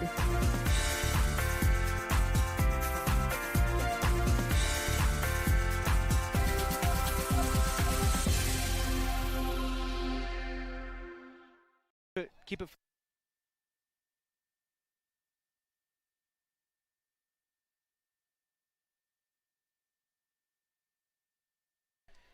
We're back getting ready for the fourth quarter of action from Tulelake, California, the side of the 2025 Fair Bowl between the Honkers and the Bulldogs. Tulelake leads 66-13 as we start the fourth quarter. There will be a running clock here in this frame. Excuse me. Just swallowed a fly. Walter Hartley with play-by-play. Lots of bugs here in this game, but we're out here at Tulelake. We'll see Butte Valley take the field starting at around the 43-yard line. They'll come out and look to see what they can do, get some good experience against a well-seasoned, well-coached team like Tulelake. And first and 10 for the Bulldogs. Again, it's 66-13 with a running clock here in the fourth quarter, 11:42 on the clock. Oh, sorry about that, Walter. Just about inhaled a bug.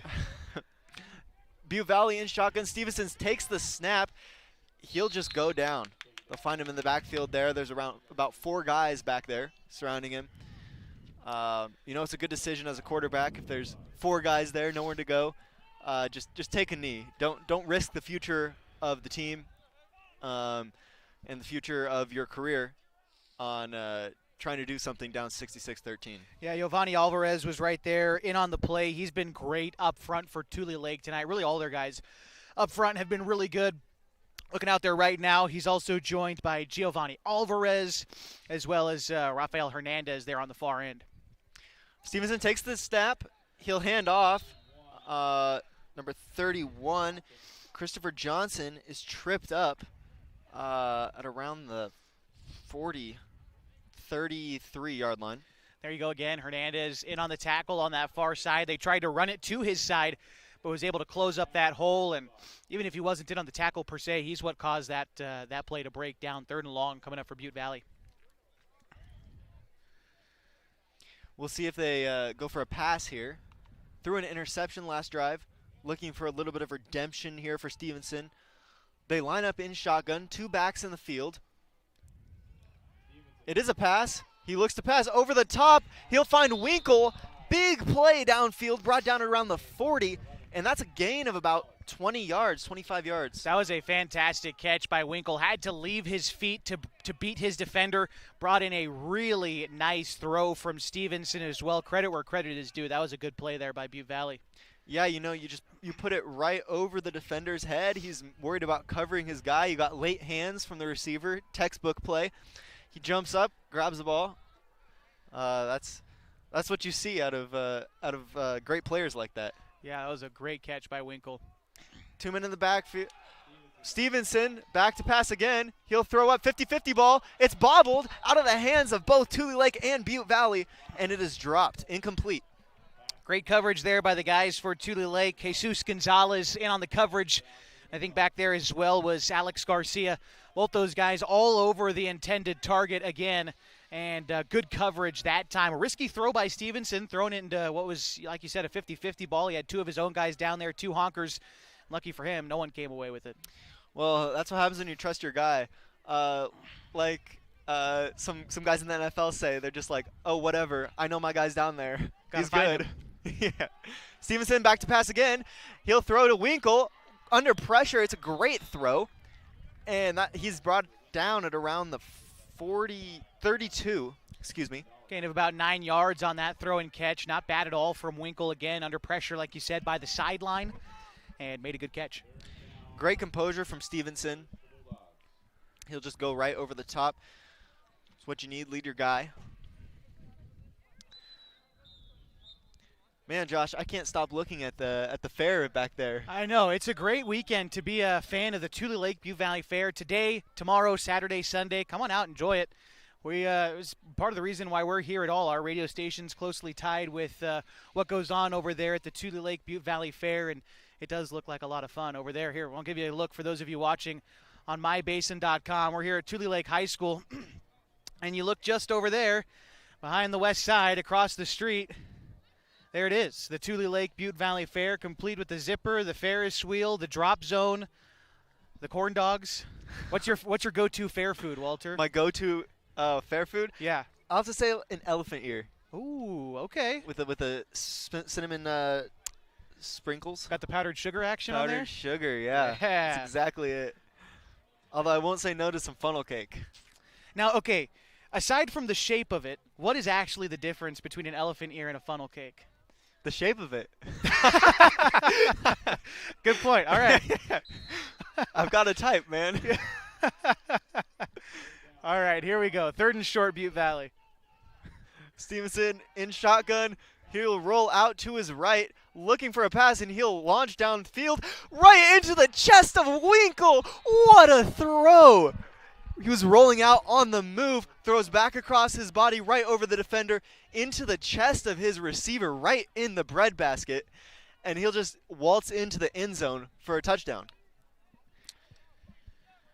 Great play by Winkle, kind of stationed himself along that sideline. Like you said, I think Tulelake may have overplayed him a little bit, but still taking it in for a touchdown. 66-19 the score now.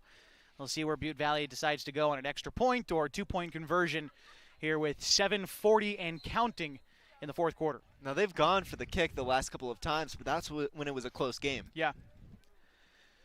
We see Stevenson out there on the field in the huddle, so I'm expecting a 2-point play. About a 57-yard drive that time from Butte Valley. Successful in about 5 plays and taken about 5 minutes off the clock. But again, a running clock, so that's going to happen. Longer drives, not that many plays, but a good touchdown for Butte Valley. And that's one of those things where you can feel good about that drive going into next week if you don't have to look at the scoreline too closely. Absolutely. Stevenson in shotgun, goes to pass, his little dump, and it's short, incomplete. Intended target was Johnson, but just left it short. 2-point conversion, no good. 66-19 the score. 6:47 and counting to go in this one at the 2025 Fair Bowl. We're going to step aside, and we'll come back in just a moment on 92.9 and 1150 KAGO and on mybasin.com. Pacific Power works day in and day out to power our communities because we know our neighbors rely on us. We're trimming and clearing branches around poles and lines, protecting our system, and giving you real-time updates when storms roll in. You can count on us in all seasons. 24/7, we're here for you. Powering your greatness.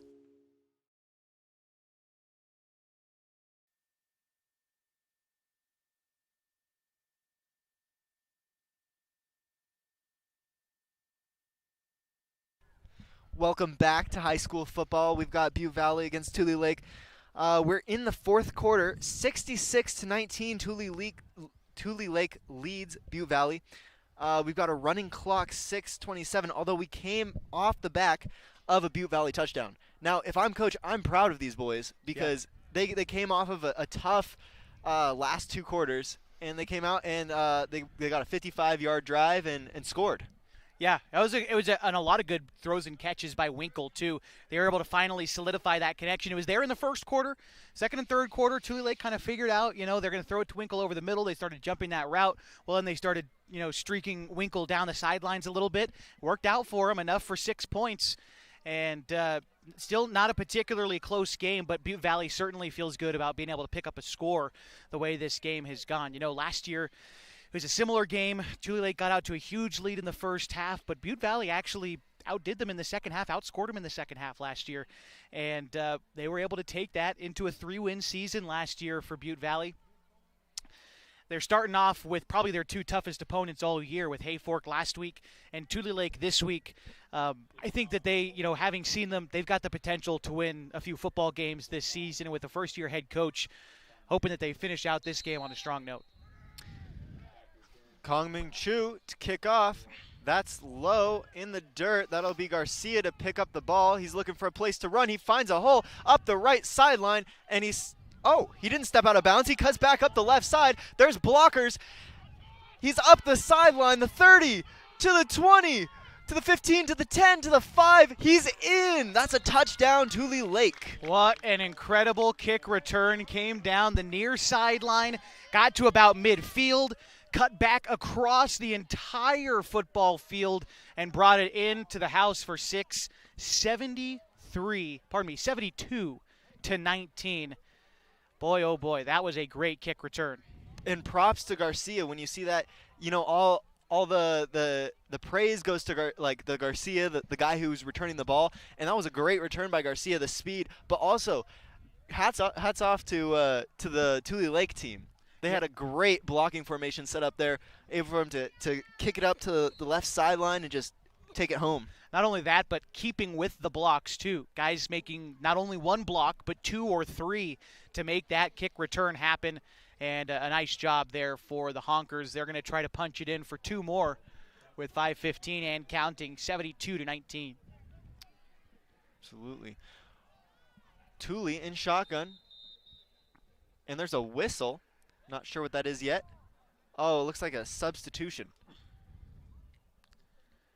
Letting the sub get off the field. No stoppage in the clock. I think they're waving a flag off, and so the clock continues to roll. It never stopped, but here we go.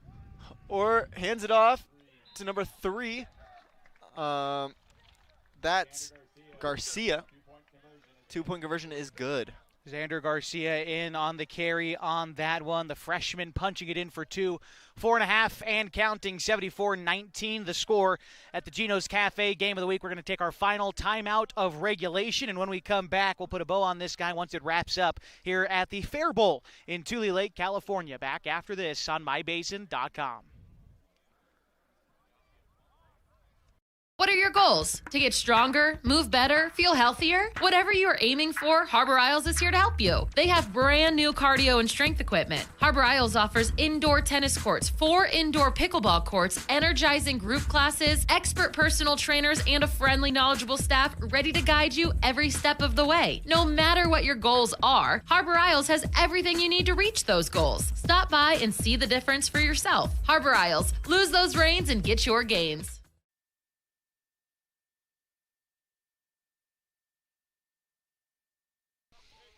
We've got Tulelake set to kick off.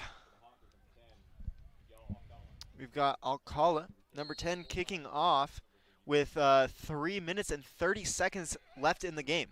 Running clock in the 4th quarter. He'll go onside. Why would you do that? Tulelake goes for the recovery, and Butte Valley will have it. Number 5, Ezekiel Winkle, falls on it.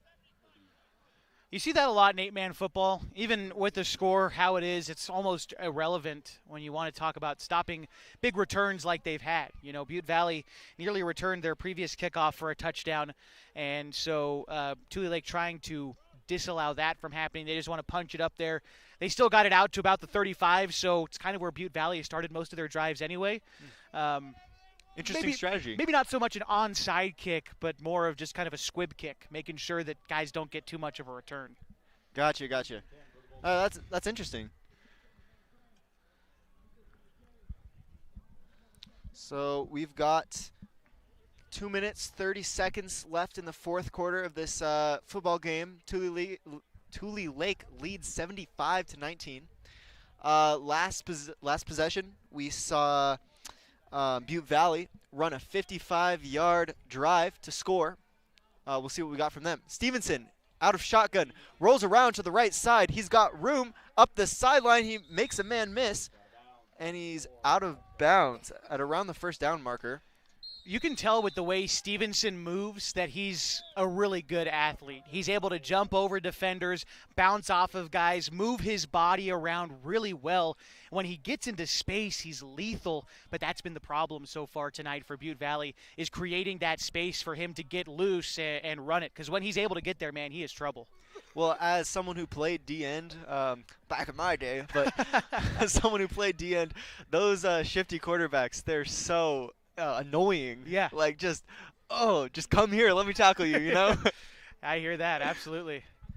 Looks like a timeout was called, so it does pause the clock at 2:03 to go in the ball game. 75-19 the score. Tulelake looking to shore up a victory on their part. Looking ahead at the schedule for Tulelake.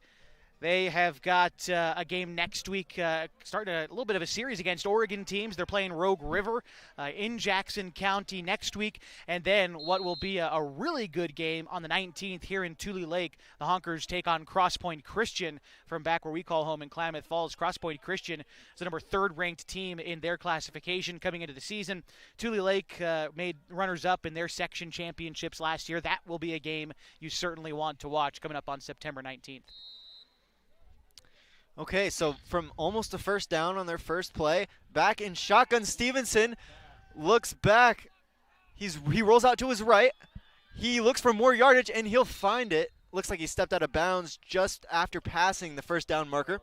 He'll pick up around 3 yards, and the ball's at the 50. Got to say, give credit on that play. Once again, said his name plenty of times. I'll do it again. Giovanni Perez for Tulelake did a great job coming around the back end, putting pressure on Stevenson. He had receivers open downfield, but he didn't have an opportunity to set his feet. And I think Stevenson has learned his lesson so far tonight from throwing without setting his feet. He's offered up 4 interceptions, and that time, credit to the defensive front for Tulelake. Stevenson in shotgun, more pressure, almost wrapped up. He gets out of that one. And then 2 guys just crowd him out. He's back at the 35, a loss of 15. Stevenson shed off his first defender. That was, again, Perez, who got into the backfield. But he shook off Perez, stayed on his feet. Perez got back up, was joined by Giovanni Alvarez, and both of those guys shoring up a big-time sack. Butte Valley is going to take their second charged time out of the half to stop the clock at 1:10 to go. They just want to finish out this drive, try to come away with something positive going into next week. You know, we talked about Tulelake's upcoming schedule. Up next for Butte Valley, they've got a game coming up against Bernie. That is at 6 o'clock next week. Their first league game against Hurlong is a week later. On a Saturday, looks like at 1 o'clock, and they'll finish out the season against Westwood a couple of weeks later, late October.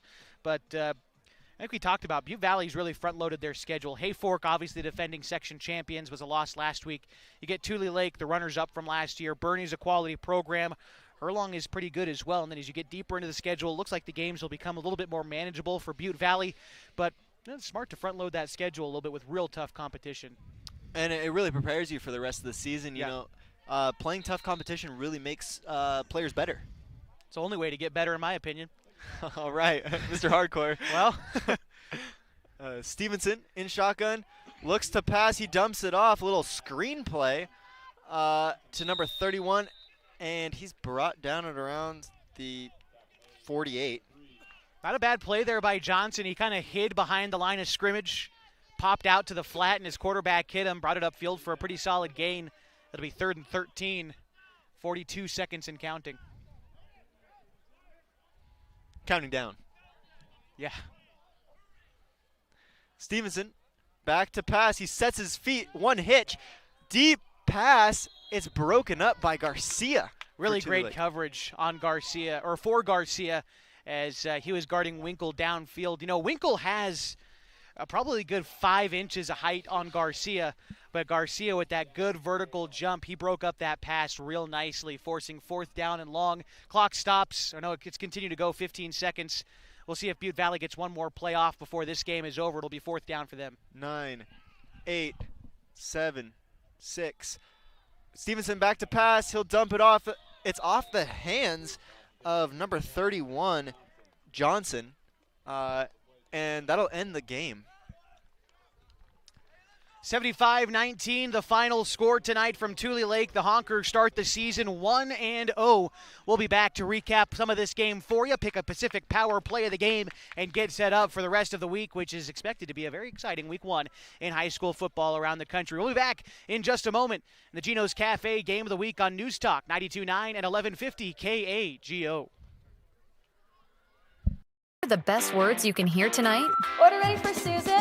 And if you hear those words at Abby's, you know it's going to be a legendary meal. Your pizza is loaded with toppings to the edge, premium ingredients, and real cheese. Yeah, baby. Gather with friends, play some video games, and watch the big game on TV. That's made Abby's a legendary pizza tradition for generations. And when you're ready to hear those magic words, Tom, your order's ready. you know where to go. You're always welcome at Abby's. As a parent of a high school athlete, I've given up trying to get pictures of my kid playing sports. It's nearly impossible to take pictures and enjoy the game. There is a solution, though. God's Gifts Photography attends high school sporting events in the Basin to take individual and team action photos at a great price. Search God's Gifts 2 on Facebook to learn more. They'll come and capture your athlete in action, creating those frameable lifelong memories so you can watch and just enjoy the moment. Call 541-281-2206 to get your athlete on their schedule. God's Gifts Photography.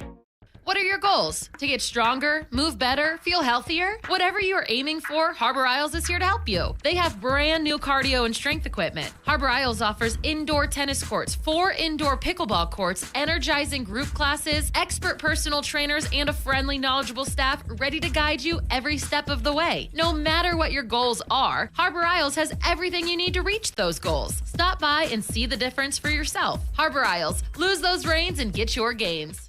It's time to reclaim your health and your autonomy. At Heartfelt OBGYN, they focus on you. Their evidence-based approach to care means fewer office visits and a targeted treatment plan to directly address your specific needs. They believe in solutions for their patients, not the industry's profit margin. The providers at Heartfelt OBGYN are committed to serving the community and giving back to the Basin. Find them at heartfeltobgyn.com. Heartfelt, because you deserve to be in control of your body and your informed choices.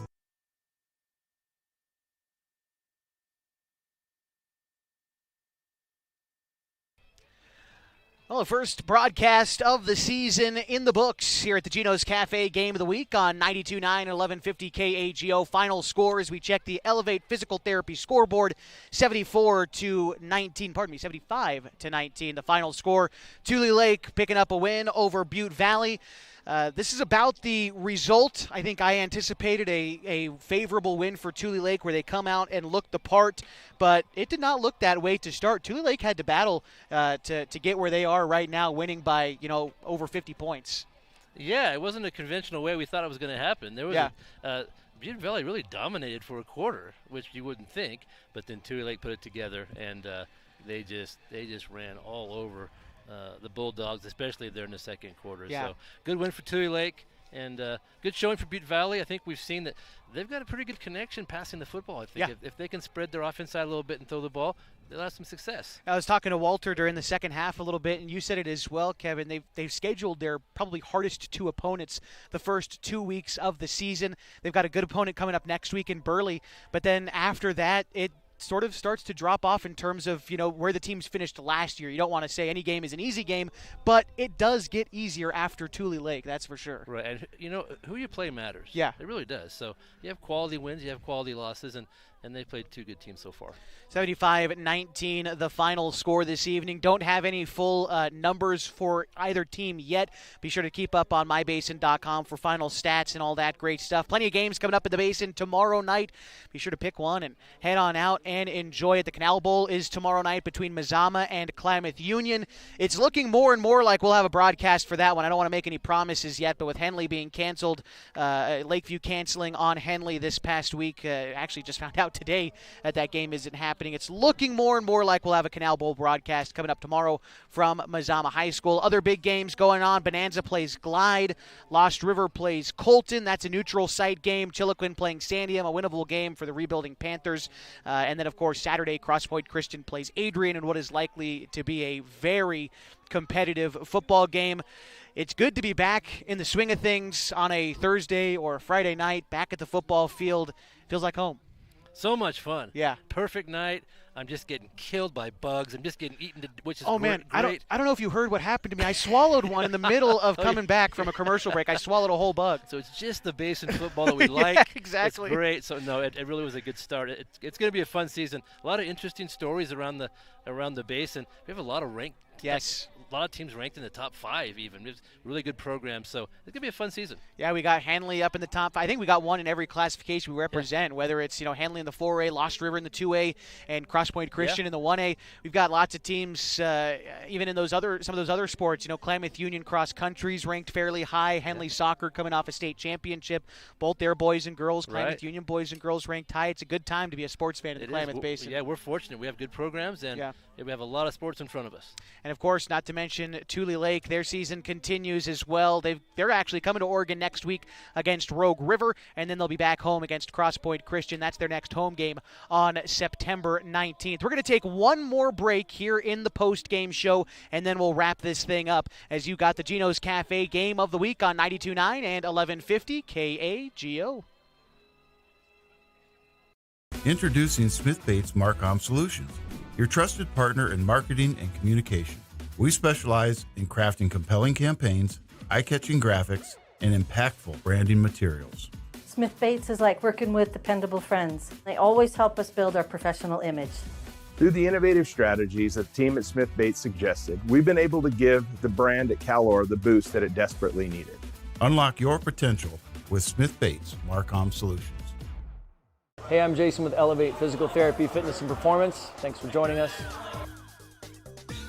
Elevate started in 2020 as a dream. I wanted to open up a clinic of my own, really had a heart and a passion to treat athletes of all ages, and got the opportunity to do it. And wow, this is what's happened. One of the best parts of this job is that we get to work with all the student athletes on field, at their contests, at their games, all around the county.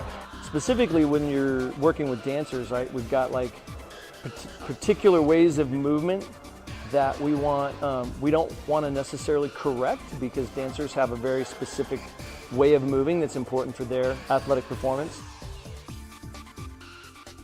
At Elevate, we're here to get you moving and keep you moving, no matter if you're 8 or you're 80. Feel free to give us a call at 541-887-2030. What are your goals? To get stronger, move better, feel healthier? Whatever you are aiming for, Harbor Isles is here to help you. They have brand new cardio and strength equipment. Harbor Isles offers indoor tennis courts, 4 indoor pickleball courts, energizing group classes, expert personal trainers, and a friendly, knowledgeable staff ready to guide you every step of the way. No matter what your goals are, Harbor Isles has everything you need to reach those goals. Stop by and see the difference for yourself. Harbor Isles, lose those reins and get your gains.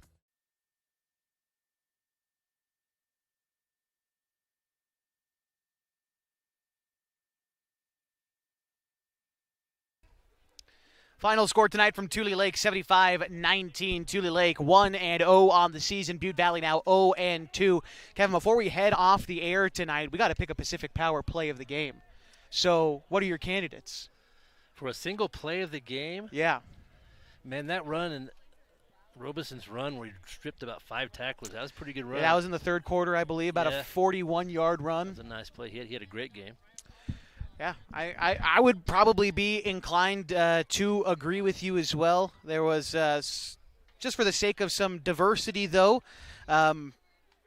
Alvarez, some interceptions there in the second half.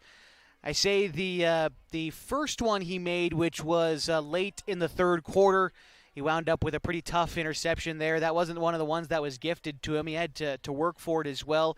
And then it was, I believe, in the second quarter, he also jumped a route, made a pretty nice interception there. Yeah. And so going to have to go on the defensive end for my Pacific Power play of the game in that case. Pacific Power has made lots of headway, lots of donations here locally around the Klamath Basin, around the state over the past 5 years, over $13 million to nonprofit organizations.